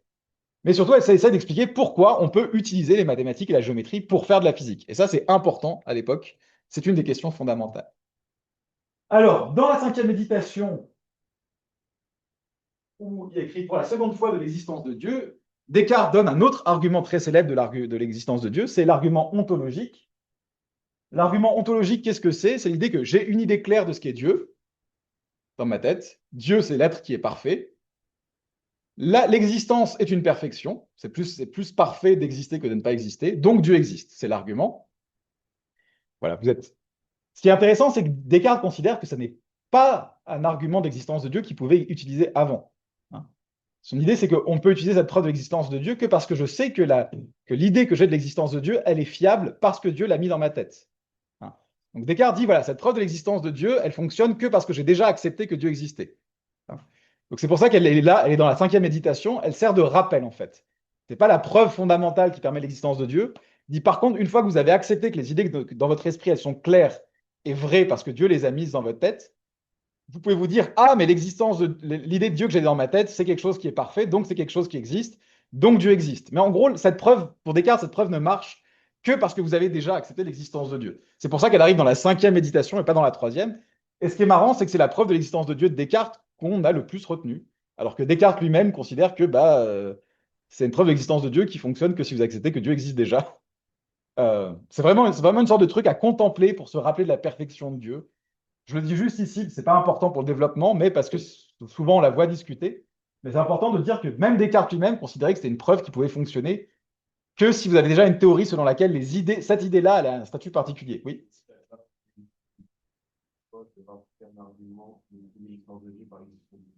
Alors, en partie, comme il est décrit dans la méditation, c'est un peu l'idée que ça permet un peu de se remémorer. C'est un peu une sorte de mantra que vous pouvez utiliser pour vous remémorer la gloire de Dieu. À partir du moment où vous avez accepté l'idée que les idées innées que vous avez en tête sont vraies, hein. En gros, l'idée, c'est une objection classique qu'on peut faire à l'argument ontologique, celui-là, c'est de dire, oui, ben moi, j'imagine, je vais créer un concept, c'est Zouzou, c'est la licorne parfaite, et comme l'existence est une perfection, Zouzou existe. C'est un peu l'objection qu'on fait classiquement à l'argument ontologique. L'idée de Descartes, c'est que cet argument ne fonctionne pas parce que vous n'avez aucune raison de faire confiance à l'idée de Zouzou, parce que c'est vous qui l'avez inventé. Et donc, c'est une idée, j'arrive, hein, c'est une idée fiable. Tandis que l'idée de Dieu, selon laquelle il est parfait, donc il existe, c'est Dieu qui l'a mis dans votre tête. Et donc, c'est une idée qui a un statut différent. Et là, du coup, vous pouvez en déduire que Dieu, effectivement, est parfait et a l'existence. Parce que ça, c'est une vérité qui a été mise dans votre tête par une source donnée. Et donc, en soi, ça suppose l'existence de Dieu. Donc, vraiment, Descartes, en gros, essaie de montrer que voilà, c'est une sorte de preuve qu'on peut donner, mais elle présuppose déjà qu'on accepte la fiabilité des idées qu'on a dans notre tête. Vous pouvez regarder la méditation, il dit vraiment, c'est une sorte de chose qu'on peut utiliser pour se remémorer que Dieu existe. Mais ce n'est pas l'argument par lequel on peut démarrer la preuve d'existence de Dieu. Oui. Ça peut aussi répondre à la première méditation, en dire que Dieu devrait être peur s'il est parfait. Alors, on pourrait penser ça, mais en fait, c'est déjà quelque chose qui a été discuté amplement dans les troisième et quatrième méditations, qui a déjà été conclu à la fin de la troisième, et toute la quatrième méditation, elle est basée sur la question de savoir comment ça se fait qu'on se trompe alors que Dieu est bon et pas trompeur. Donc en fait, ça, c'est déjà plus ou moins considéré comme établi, parce que de toute façon, on a besoin de l'établir pour faire confiance aux idées. Donc c'est très bizarre. Je ne veux pas vous perdre trop de temps là-dessus, mais c'est juste comme c'est quelque chose que vous allez recroiser dans vos études de philo, la discussion de cette preuve de l'existence de Dieu. C'est assez intéressant de voir qu'elle a un statut très particulier dans les méditations et que c'est assez compliqué de voir à quoi elle sert. Euh, je vous conseille d'aller voir la cinquième méditation, elle n'est pas très longue. Voilà, il faut que je presse le pas pour retourner à Pascal. Donc là, on a prouvé que les maths et la physique existaient. Non, on a prouvé que les maths et la géométrie existaient. On a prouvé que s'il y avait un monde extérieur, en fait, on sait déjà plein de choses sur le monde extérieur, parce que la géométrie nous donne une connaissance des propriétés du monde extérieur. Et on arrive à la sixième méditation. Donc, dans la sixième méditation, Descartes prouve tout un tas de trucs. Là, vraiment, la sixième méditation, il y a un peu tout qui arrive, quoi. C'est vraiment, il fallait finir le truc. Il y a tout dedans. On commence par prouver que l'âme n'est pas distincte du corps. Alors, l'idée, c'est que justement, on a vu dans la méditation d'avant que la propriété des corps, c'est d'être étendu dans l'espace. Si un objet est physique, il est étendu dans l'espace. L'âme, par contre, qu'est-ce que c'est? C'est ce qui pense. On a vu qu'on était un être qui pensait. On a appris ça dans la deuxième méditation. On sait qu'on pense. Et l'idée de Descartes, c'est de dire que la pensée, c'est pas quelque chose qui est étendu dans l'espace. Donc, l'âme et le corps sont différents. Alors, quel est l'argument? C'est l'idée que, bah, voilà, ça, c'est un corps physique. Je peux vous dire où est-ce qu'il est dans l'espace. Je peux vous dire quelle forme il a. Je peux vous dire quelle est sa taille, son volume. Maintenant, regardez la pensée. Elle est où, la pensée? C'est quoi ces coordonnées spatiales? C'est quoi la taille de la pensée? C'est quoi le volume de la pensée? Donc, la raison de Descartes, c'est ça n'a aucun sens de poser ces questions au sujet de la pensée, on est d'accord. Alors, vous n'êtes peut-être pas d'accord, mais en tout cas, pour Descartes, c'est assez clair, ça n'a pas de sens. Si je vous demandais où est votre pensée, quelle taille elle a, quel volume elle prend, c'est un peu bizarre. Donc, l'idée de Descartes, c'est qu'on peut déduire que déjà, l'âme et le corps sont distincts. Parce que la pensée n'a pas des propriétés physiques et spatiales, alors que les corps sont par essence des choses physiques et spatiales. Voilà. Donc voilà, ça c'est fait, hein, on avance assez vite. On a prouvé que le corps et l'esprit étaient différents. Donc ça, je vais passer. Oui. L'âme est la pensée. L'âme, c'est la chose qui pense. Non, l'âme, c'est la substance qui produit la pensée, qui fait l'activité de pensée. C'est un peu différent. C'est l'objet qui est conscient, qui produit la conscience. Parce que vraiment, la question, c'est, il y a des moments dans votre vie où vous n'êtes pas conscient. Genre, si vous prenez un grand coup sur la tête, vous n'êtes pas conscient et vous ne pensez plus. Est-ce que votre âme disparaît pour autant? Descartes dirait, bah non. Hein, c'est juste que l'activité de la conscience, l'activité de l'âme, qui est la conscience ou la pensée, est arrêtée. Mais ça ne fait pas disparaître l'âme. Est-ce que vous voyez un peu l'idée? C'est que l'âme, c'est le truc qui pense. Est-ce que ça va? Vous voyez un peu la différence? Ouais.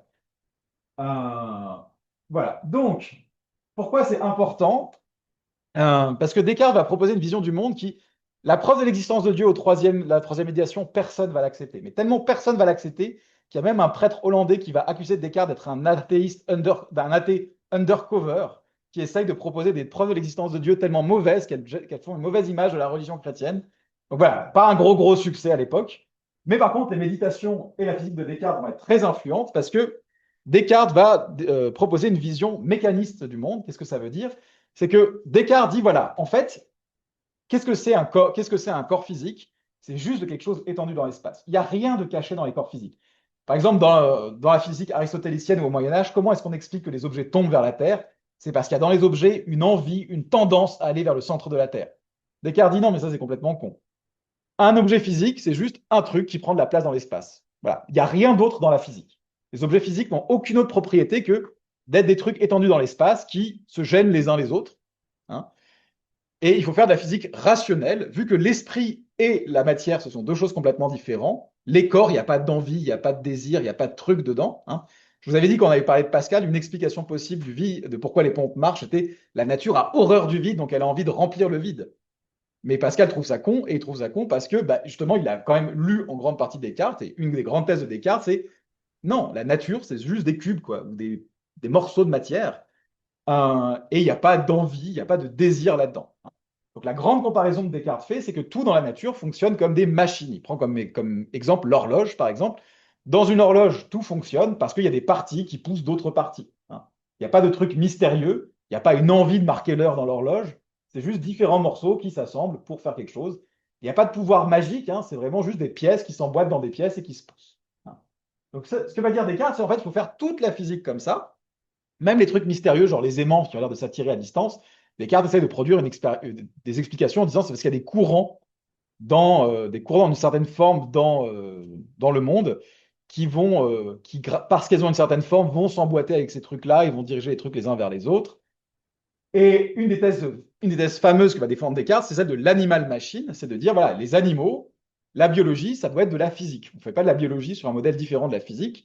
Les animaux, c'est juste des grosses machines. Hein. C'est vraiment juste ça. Il faut comprendre les machines en prenant l'exemple des animaux. Alors ça, c'est quelque chose qui va donner des trucs très à la mode hein, dans les siècles qui viennent. L'idée de Descartes va être très inspirante.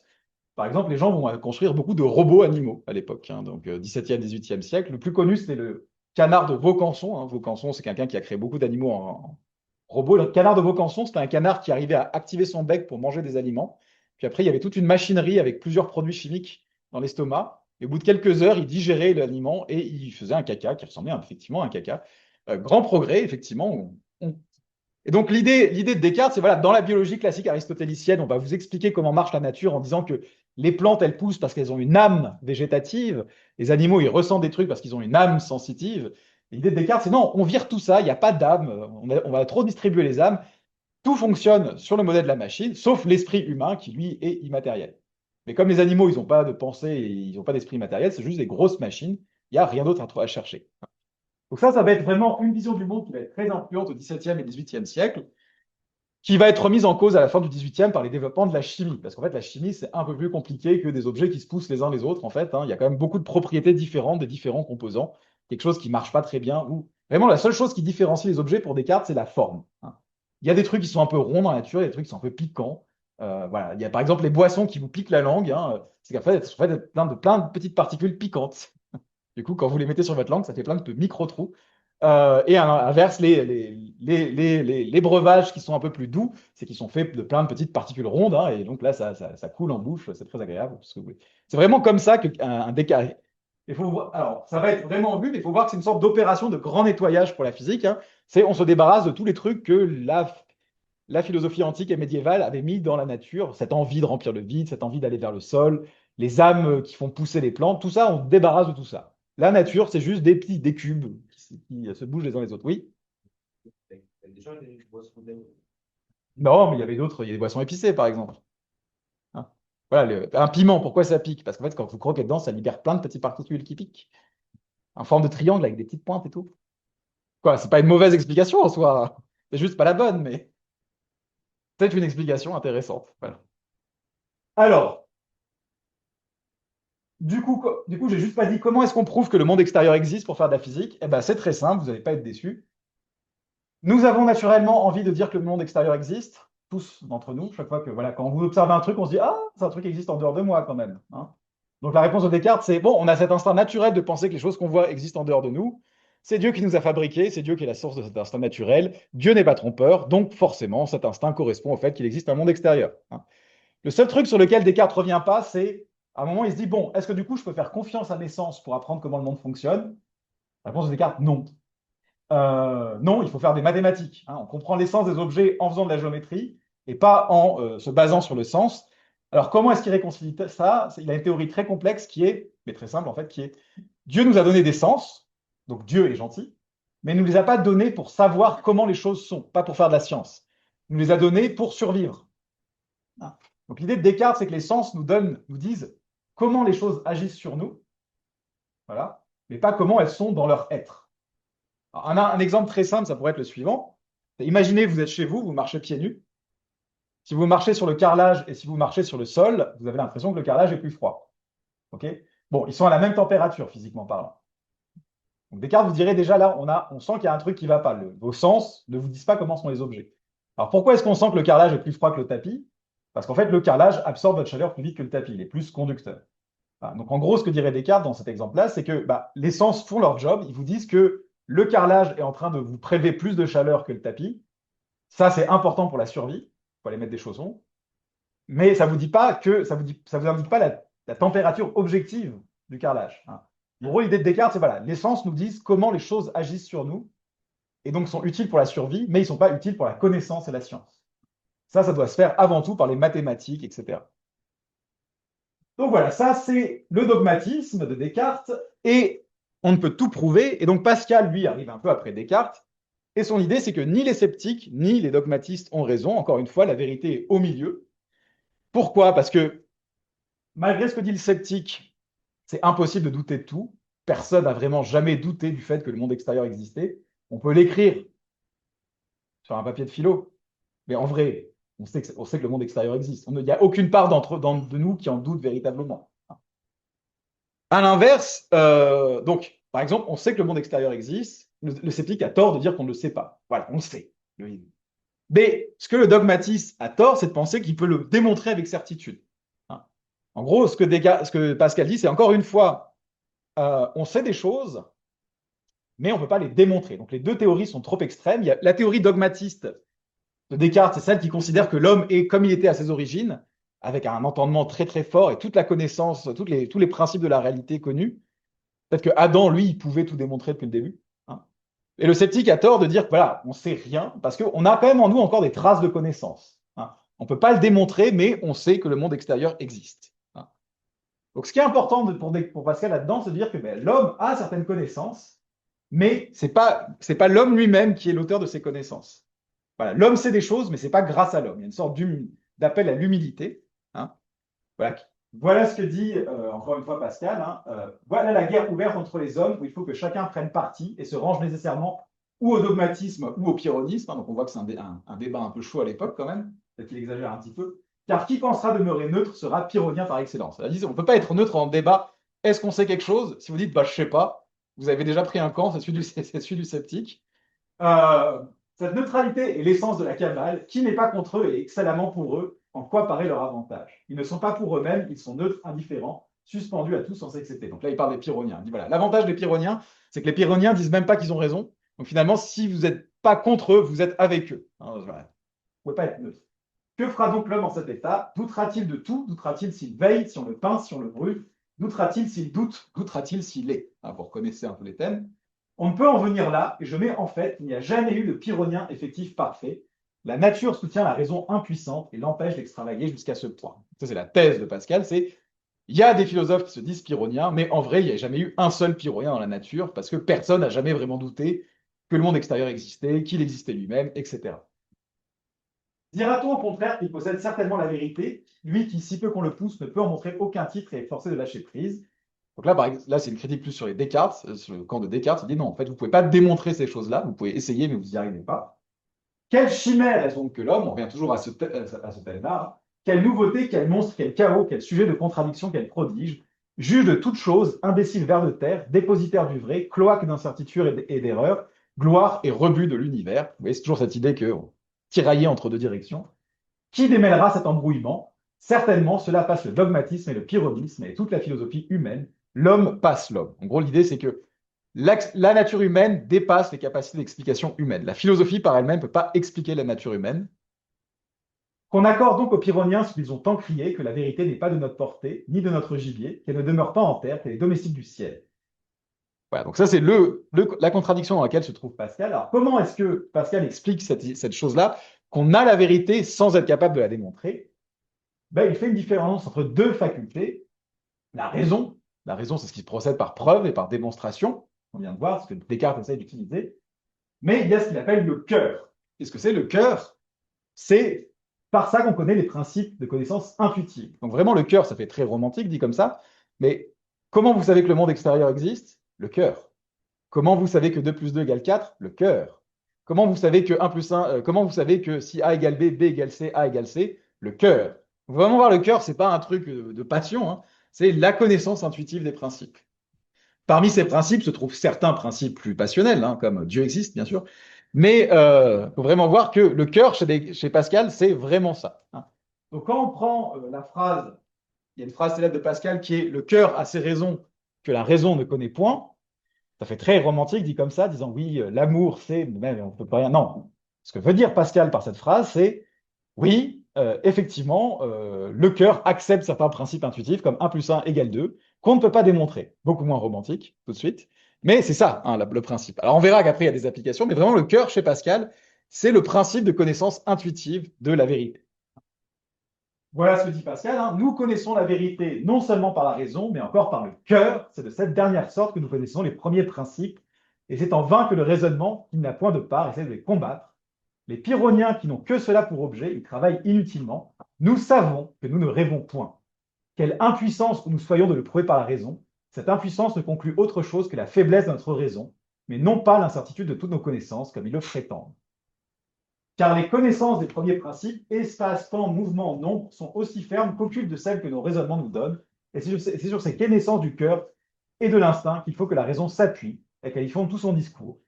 Le cœur sent qu'il y a 3 dimensions dans l'espace, donc vous voyez, on n'est vraiment pas sur des trucs très romantiques, hein. Le cœur sent qu'il y a 3 dimensions dans l'espace, et que les nombres sont infinis, et la raison démontre ensuite qu'il n'y a point de nombre carré dont l'un soit le double de l'autre. Les principes se sentent, les propositions se concluent, et le tout avec certitude, quoique par différentes voies. Et il est aussi inutile et aussi ridicule que la raison demande au cœur des preuves de ses premiers principes, pour vouloir y consentir. Il serait ridicule que le cœur demandât à la raison un sentiment de toutes les propositions qu'elle démontre pour vouloir les recevoir.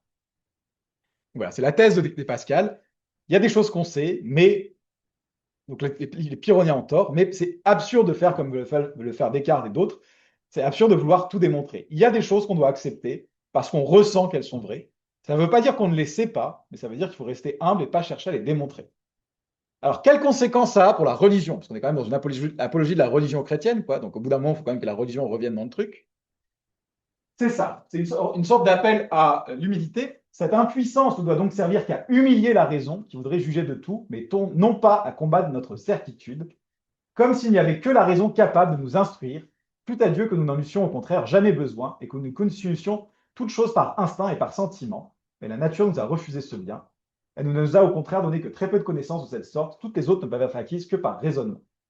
Donc en fait, ce que dit Pascal, c'est que probablement si notre nature était parfaite, on connaissait toutes les vérités intuitivement. Notre nature maintenant n'est plus parfaite, hein, a chuté. Donc on a juste quelques traces de certains principes et on doit retrouver le reste par raisonnement. Mais ce qui est important, ça veut dire que si vous savez des choses parce que vous sentez que vous les savez, on ne peut pas vous dire prouvez-le. Parce que même en mathématiques, qui est le plus haut degré de preuve, hein, considéré à l'époque en tout cas, il y a des choses qu'on est obligé d'accepter parce qu'on sent qu'elles sont comme ça. Donc là, vous pouvez voir comment on peut appliquer ça à la religion. On va y arriver dans 5 secondes. Hein. Mais l'idée de Pascal, c'est la chose suivante, c'est de dire que puisque même les mathématiques reposent sur la foi, finalement, sur le cœur, puisque pour savoir qu'il y a 3 dimensions dans l'espace, vous faites appel à votre foi dans les 3 dimensions de l'espace. Pour savoir que 1 plus 1 égale 2, vous faites appel à votre foi dans le fait que 1 plus 1 égale 2. Croire en Dieu, on ne peut pas prouver qu'il existe. Pascal est vraiment sur cette idée-là. Il trouve que l'idée de prouver Dieu, en fait, va contre l'esprit de la religion chrétienne. La religion chrétienne repose sur la foi. Si vous avez une preuve mathématique de l'existence de Dieu, la foi, c'est un peu facile quand même, quoi. Donc l'idée, c'est que c'est pas déraisonnable de croire en Dieu sur la base du sentiment, du cœur, parce que c'est aussi ce que vous faites en mathématiques. C'est vraiment une attaque contre contre les libres penseurs de l'époque, hein, l'athéisme qui commence à se développer avec l'idée, voilà, il y a les sciences, ça c'est sérieux, puis la religion, c'est un peu, c'est nul, là. Moi je suis rationnel, je prouve les trucs, tout ça. Pascal dit, non, non, mais même pour prouver des trucs, vous êtes obligé d'accepter certains principes, juste parce que c'est intuitif, parce que vous sentez qu'ils sont vrais. Et est-ce que c'est fondamentalement différent de ce que fait le chrétien, hein? Son cœur lui dit que Dieu existe, et il accepte que Dieu existe. Oui. Ouais, elle est entière, mais par contre, elle n'est pas commune à tous les humains. Il n'y a pas tout le monde qui a la Ah. réponse, pas tout le monde qui tient. Alors, quelle serait la réponse à votre avis? Ah, ça passe, les êtres humains vont pas être innés chez tous les êtres humains.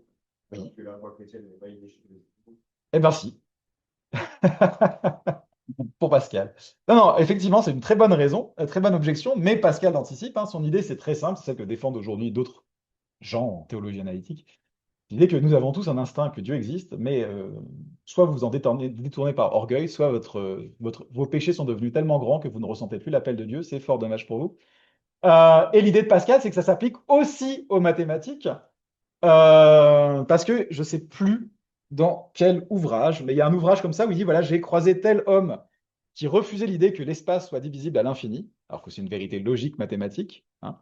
Et d'après moi, c'est parce que si on accepte l'idée que l'espace est divisible à l'infini, ça ne va pas dans le sens de l'orgueil de l'homme. Il ne peut pas se sentir plus grand que les autres. Donc là aussi, l'orgueil l'empêche d'accepter les principes mathématiques. Donc, même les principes mathématiques ne parlent pas à tout le monde parce que l'orgueil peut vous détourner d'eux. Voilà. Oui. Est-ce quand même coupable absolument? Non. Ah, peut-être qu'il y en a qui le sont, mais par nature, l'idée, c'est qu'il y en a certaines qui ne peuvent pas être prouvées. Parce qu'on n'a pas. Parce que de toute façon, il faudra bien qu'on prenne un point de départ qui ne peut pas être prouvé de quelque part, quoi. Ou alors il faudrait que vous ayez une sorte d'épistémologie cohérentiste, mais à l'époque, c'est pas sur les radars, quoi.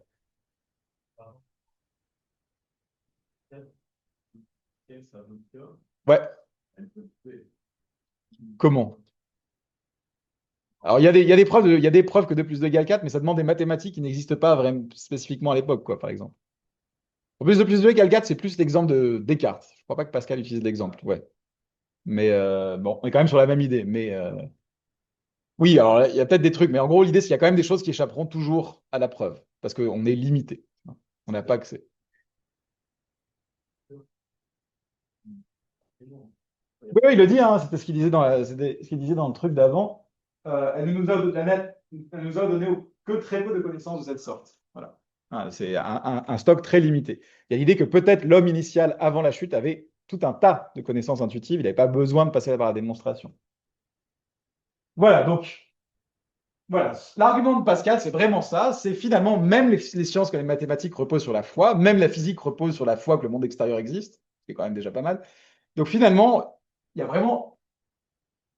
La religion chrétienne, elle n'est pas rationnelle au sens que vous pouvez la démontrer, mais elle n'est pas irrationnelle. Ce n'est pas irrationnel d'accepter des choses que vous ne pouvez pas prouver. Vous voyez vraiment l'idée? Donc là, il y a un certain nombre de citations qui vont dans ce sens-là. Le cœur a ses raisons que la raison ne connaît point. On le sait en 1000 choses. Je dis que le cœur aime l'être universel naturellement. Voilà, vous aimez naturellement Dieu, réponse à la question. Et soi-même naturellement, selon qui s'y adonne, et se durcit contre l'un ou l'autre à son choix. Vous avez rejeté l'un et conservé l'autre. Est-ce par raison que vous aimez?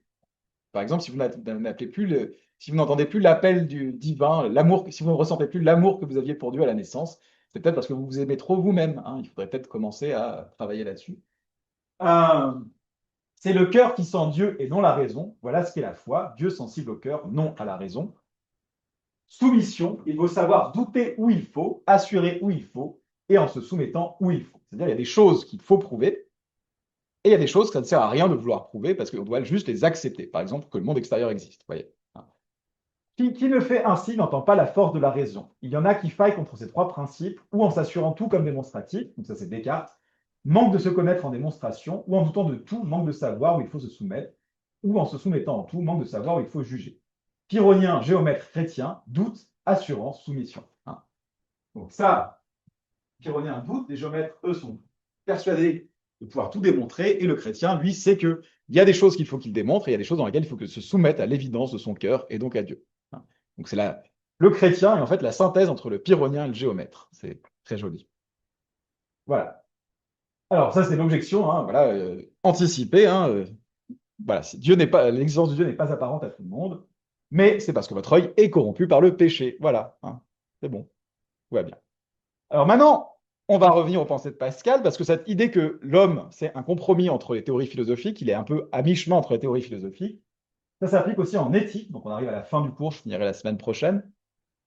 Son idée, c'est que, voilà, Pascal se pose toujours la question, pas encore du sens de la vie, mais vraiment du bonheur. Il accepte toujours le modèle médiéval selon lequel c'est clair que le but de l'homme, qu'est-ce que c'est? C'est d'être heureux. Il y a un but, c'est d'être heureux. C'est assez intéressant parce que Pascal, c'est un des premiers auteurs qui est un peu cité par des trucs existentialistes au XXe siècle en disant Pascal avait compris que finalement, peut-être qu'il n'y avait pas de but dans le monde et peut-être que tout était, voilà, qu'il n'y avait pas de but, que tout était absurde. Et effectivement, il y a des trucs qui ressemblent un peu chez Pascal, hein.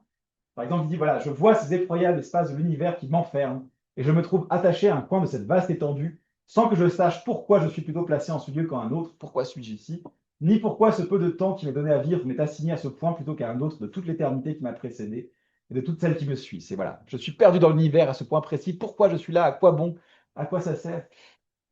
Je ne vois que des infinités de toutes parts qui m'enferment comme un atome et comme une ombre qui ne dure qu'un instant sans retour. Tout ce que je connais, que je dois bientôt mourir, mais ce que j'ignore le plus est cette mort même que je ne saurais éviter. Comme je ne sais d'où je viens, aussi je ne sais où je vais, et je sais seulement qu'en sortant de ce monde, je tombe pour jamais ou dans le néant, ou dans les mains d'un Dieu irrité, sans savoir à laquelle de ces deux conditions je dois éternellement être en partage.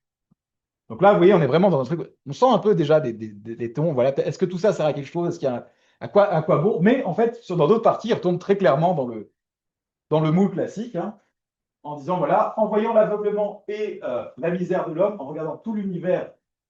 Attendez, je vais peut-être sauter celle-là, non, je vais sauter ça pour accélérer. Donc il y a d'autres passages dans lesquels, en fait, on retrouve un cas plus classique. Tous les hommes recherchent d'être heureux. Voilà, ça commence très clairement, c'est dans les pensées. Voilà, c'est évident, on retombe dans le truc qu'on avait déjà chez Aristote.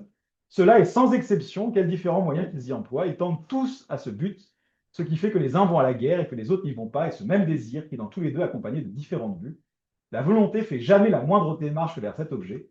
C'est le motif de toutes les actions de tous les hommes jusqu'à ceux qui vont se pendre. En gros, l'idée de Pascal, c'est je suis perdu, mais c'est parce que je ne sais pas comment faire pour être heureux. Mais mon but, ça reste toujours d'être heureux. Il n'y a pas de questionnement de ça. Oui.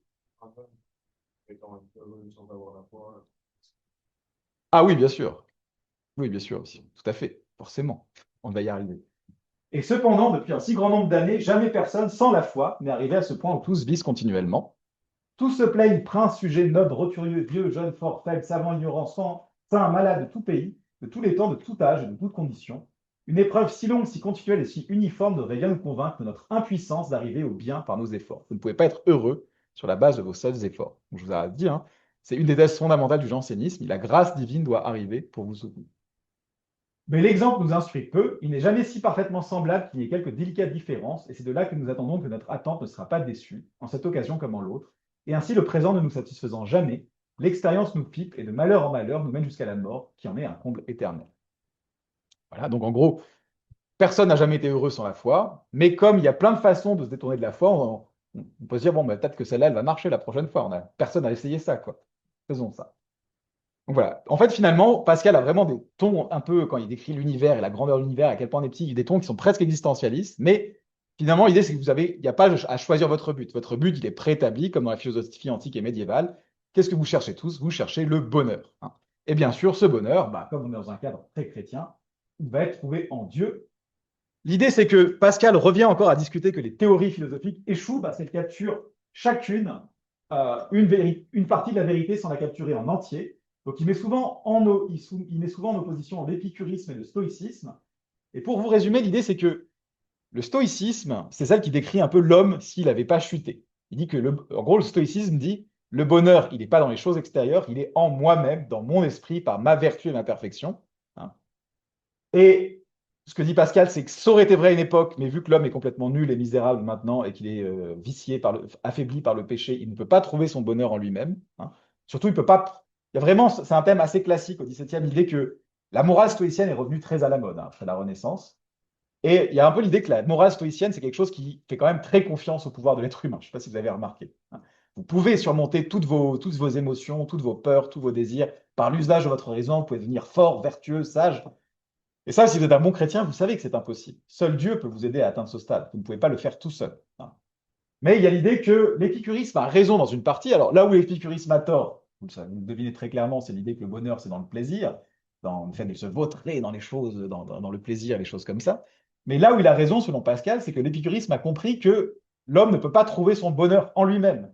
Le bonheur, il est quelque part ailleurs. Il faut aller au dehors. Pourquoi? Alors, quelle est la synthèse entre les deux? C'est très simple. Bah, avant, nous pouvions trouver notre bonheur en nous-mêmes, parce que nous pouvions nous tourner vers Dieu, la contemplation de Dieu, le fait de servir Dieu par nous-mêmes. Et depuis que nous avons péché, que l'homme a chuté, qu'il n'a plus son libre arbitre fonctionnel, Dieu l'a quitté, l'a un peu abandonné. Hein, il ne peut plus trouver Dieu complètement en lui-même. Et donc, il sait que son bonheur ne dépend pas de lui et quelque part ailleurs, en Dieu. Mais par exemple, des fois, les gens ne le cherchent pas en Dieu, mais dans d'autres objets, la gloire, etc. C'est un peu la synthèse que propose Pascal entre les deux. Hein. Voilà ce que dit un passage philosophe. Voilà, on commence par philosophie, philosophe. Nous sommes plein de choses qui nous jettent au dehors. C'est-à-dire, nous tendons vers plein d'objets à l'extérieur de nous-mêmes pour le bonheur. Notre instinct nous fait sentir qu'il faut chercher notre bonheur hors de nous. Nos passions nous poussent au dehors, quand même les objets ne s'offriraient pas pour les exciter. Les objets du dehors nous tentent d'eux-mêmes et nous appellent même quand nous n'y pensons pas. Et ainsi, les philosophes ont beau dire rentrez en vous-même, vous y trouvez votre bien. On ne les croit pas, et ceux qui les croient sont les plus vides et les plus sots. Pourquoi le stoïcisme ne marche pas? Parce que le bonheur n'est plus dans vous, Dieu vous a déserté, donc il est forcément ailleurs. Voilà. Donc, un autre passage. D'autres qui ont en effet plus approché ont considéré qu'il est nécessaire que ce bien universel que tous les hommes désirent ne soit dans aucune des choses particulières, qui ne peuvent être possédées que par un seul, et qui étant partagées affichent plus leur possesseur par le manque de la partie qu'ils n'ont pas, qu'elle ne les contente par la jouissance de celle qui lui appartient. Donc ça, c'est les stoïciens. Voilà, les stoïciens ont compris que finalement, il n'y a aucun objet extérieur qui peut nous satisfaire, et ils en ont conclu que du coup, le bonheur était quelque chose d'intérieur, comme la vertu. Ils ont compris que le vrai bien devait être tel que tous puissent le posséder à la fois sans diminution et sans envie, et que personne ne put le perdre contre son gré, et leur raison est que ce désir étant naturel à l'homme, puisqu'il est nécessairement en tous, et qu'ils ne peuvent pas le avoir, ils en concluent, trois petits points, on n'a pas la suite, mais ils ont indiqué, ils en concluent que le bonheur est dans l'homme, Et là encore, c'est vrai dans un certain sens, mais c'est faux dans un certain sens. C'est vraiment, est-ce que vous voyez un peu la synthèse? C'est le stoïcisme a raison pour l'homme originel, qui ne trouvait pas son bonheur dans les choses extérieures, mais en rentrant lui-même, en étant vertueux et en tournant son âme vers Dieu. Mais dans les hommes d'après la chute, ce retour n'est pas possible sans l'aide de Dieu qui est extérieure. Donc, il y a le sentiment que le bonheur est extérieur et la vérité est ni l'un ni l'autre complètement. Voilà, donc c'est un peu le paradoxe que cherche à résoudre Pascal. Et donc la conclusion, c'est voilà, Dieu, notre bien était en nous dans le passé, mais il ne l'est plus, et c'est que par la foi qu'on peut le retrouver. Hein. Voilà un passage assez connu aussi. Qu'est-ce que donc nous crie cette avidité, cette impuissance, sinon qu'il y a eu autrefois dans l'homme un véritable bonheur, dont il ne lui reste maintenant que la marque et la trace toute vide, et qu'il essaye inutilement de remplir de tout ce qui l'environne, recherchant des choses absentes le secours qui ne tient pas des présents, mais qui en sont toutes incapables, parce que ce gouffre infini ne peut être rempli que par un objet infini et immuable, c'est-à-dire que par Dieu même. Voilà, vous avez en vous un manque infini, c'est le manque de Dieu. Et forcément, vous pouvez tenter quoi que ce soit. Comme on a vu avec Descartes, beaucoup d'objets finis, ça ne fait pas quelque chose d'infini. Donc, ce n'est pas en multipliant les plaisirs finis que vous allez réussir à combler ce gouffre. Encore une seule fois, seule la foi peut vous sauver. Mais il ne suffit pas d'avoir la foi. C'est ça qui est important dans le jansénisme. Même en ayant la foi, c'est Dieu qui décide s'il vient vous sauver. Et d'ailleurs, il peut aussi décider de sauver des gens qui n'ont pas la foi. C'est complètement laissé à la liberté de Dieu, parce que Dieu est parfaitement libre. Donc, vous ne pouvez pas forcer Dieu. En gros, vous ne pouvez pas vous dire hey, Dieu, c'est pas gentil, j'étais plein de foi, j'ai prié, j'ai fait tout, et vous ne m'avez pas récompensé. Dieu décerne sa grâce à qui il veut. Oui, oui, mais ça n'est pas garanti, encore une fois. Voilà, il faut faire des efforts dans ce sens-là, et peut-être que ça viendra, ou pas. C'est euh, c'est un état d'esprit assez spécial. Hein. Dieu n'est forcé à rien, c'est à lui de décider si vous méritez d'être sauvé. Et voilà, on va finir là-dessus. Du coup, ça arrive à un thème pascalien très connu, c'est souvent celui qui est cité. Question? Non. C'est le thème du divertissement. Qu'est-ce que c'est le divertissement? Donc, divertir, ça va donner diversion. Hein, vous savez, faire diversion, c'est attirer l'attention sur quelque chose. Donc, le thème du divertissement, c'est un thème des pensées de Pascal qui est très connu, probablement un de ceux que vous avez entendu parler si vous avez déjà entendu parler de pensées de Pascal. Qu'est-ce que c'est le divertissement? C'est l'idée que vous avez bien compris que vous ne pouvez pas être heureux. Vous avez bien compris que vous allez tous mourir. Donc, la vie, c'est pas chouette. Du coup, qu'est-ce que fait l'être humain de sa vie? Il se divertit, c'est-à-dire il se lance dans des activités avec pour principal but de ne plus penser à sa condition, vu que sa condition est toute mauvaise. Hein. Et ça, c'est le thème du divertissement. Hein. Ce divertissement, Les hommes ayant pu guérir la mort, la misère, l'ignorance, ils se sont avisés pour se rendre heureux de n'y point penser. C'est une solution parmi d'autres. Nonobstant ces misères, il peut être heureux, ne peut être qu'heureux, ne peut ne pouvoir pas l'être. Mais comment s'y prendra-t-il? Il faudrait pour bien faire qu'il se rende immortel, mais ne le pouvant, il s'est avisé de s'empêcher d'y penser. Celle-là est très connue. Hein. Quand j'ai pensé de plus près qu'après avoir trouvé la cause de tous nos malheurs, j'ai voulu en découvrir les raisons. J'ai trouvé qu'il y en a une bien effective qui consiste dans le malheur naturel de notre condition faible et mortelle, et si misérable que rien ne peut nous consoler lorsque nous y pensons de près. Quand je m'y suis mis quelquefois à considérer les diverses agitations des hommes et les périls et les peines où ils s'exposent dans la cour, dans la guerre, où naissent tant de querelles, de passions, d'entreprises hardies et souvent mauvaises, je dis souvent que tout le malheur des hommes vient d'une seule chose, qui est de ne pas savoir demeurer en repos dans une chambre. Voilà. Pourquoi est-ce que l'être humain fait autant de bêtises? Pourquoi il y a tant de choses absurdes qui se passent dans le monde? C'est parce que l'être humain est prêt à faire n'importe quoi pour ne pas penser à sa condition. Donc ça rajoute du malheur. Hein, pour Pascal, les puissants de l'époque peuvent déclencher une guerre parce qu'au moins, quand ils sont occupés à planifier la guerre et à conquérir de nouveaux territoires, ben, au moins ils ne pensent pas à leurs conditions misérables. Pareil pour plein de choses. Il y a vraiment cette idée, c'est que vous êtes tout le temps motivé à faire quelque chose, juste finalement pour faire quelque chose. Quelque chose qui captive votre attention, pour ne pas penser à quel point vous êtes malheureux parce que Dieu vous a délaissé et n'est plus en vous. Oui. Et est-ce que ça sert pour elle aussi? C'est un problème parce que pour Pascal, l'idée c'est qu'on fait plein de trucs débiles. Alors que finalement, en vrai, on pourrait être un épicurien. On pourrait vivre tranquillement dans la chambre, mais on ne peut pas. Ça serait beaucoup plus simple si on pouvait trouver le bonheur juste en restant tranquille, peinard chez nous, plutôt que d'avoir besoin de se lancer dans des conquêtes, l'ambition, briguer des postes, chercher à être célèbre. Là, il n'y a pas une manière pour l'homme lui-même pour se tenir. Oui, mais du coup, ça c'est juste un truc qui rajoute en plus, voilà, au malheur, si vous voulez. Voilà. C'est l'idée qu'il y a déjà, vous êtes déjà malheureux parce que Dieu n'est pas en vous, et en plus, pour oublier que Dieu n'est pas en vous et que vous êtes mortel, vous allez faire plein de trucs stupides qui va causer plein de malheurs supplémentaires. On n'a pas dit qu'on était dans un truc où...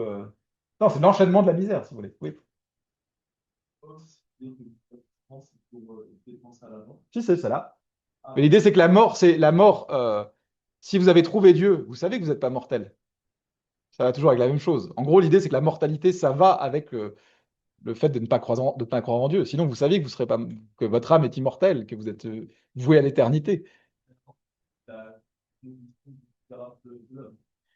Alors non, parce que même les plus misérables iront en enfer. Mais oui, la mort terrestre fait partie de la condition misérable de l'homme. Mais le fait de ne pas savoir que vous êtes immortel fait partie du fait de se détourner de Dieu. Est-ce que ça va comme ça? Alors, on va arrêter ici parce que c'est l'heure. Je finis ça rapidement la semaine prochaine. Donc, la semaine prochaine, on va juste commencer très rapidement à parler des Lumières et surtout de Voltaire. Donc, je vous propose un programme en 3 étapes, du plus ambitieux au moins ambitieux. Moins ambitieux, je vous donne quelques textes obligatoires de Voltaire, textes très courts qui sont un poème et quelques articles de son dictionnaire philosophique. Si vous le passez au niveau d'après, je vous donne un petit texte de Voltaire qui s'appelle Micromégas, qui est assez intéressant philosophiquement. Et le maximum, je vous mets, si vous avez très envie, il faudrait aussi lire L'ingénu de Voltaire. Mais ça, c'est si vous avez envie. Voilà. En tout cas, c'est tous des trucs dont je vais parler dans le prochain cours. Vous n'avez pas besoin de les lire, mais vous n'aurez pas beaucoup l'occasion de les relire, donc ça peut être un moment. Ou alors sinon, vous le lisez un peu plus tard pendant les vacances. Mais ça vaut le coup de les avoir lus au moins une fois, parce qu'en plus, c'est vraiment des romans, hein, donc ça se lit assez vite.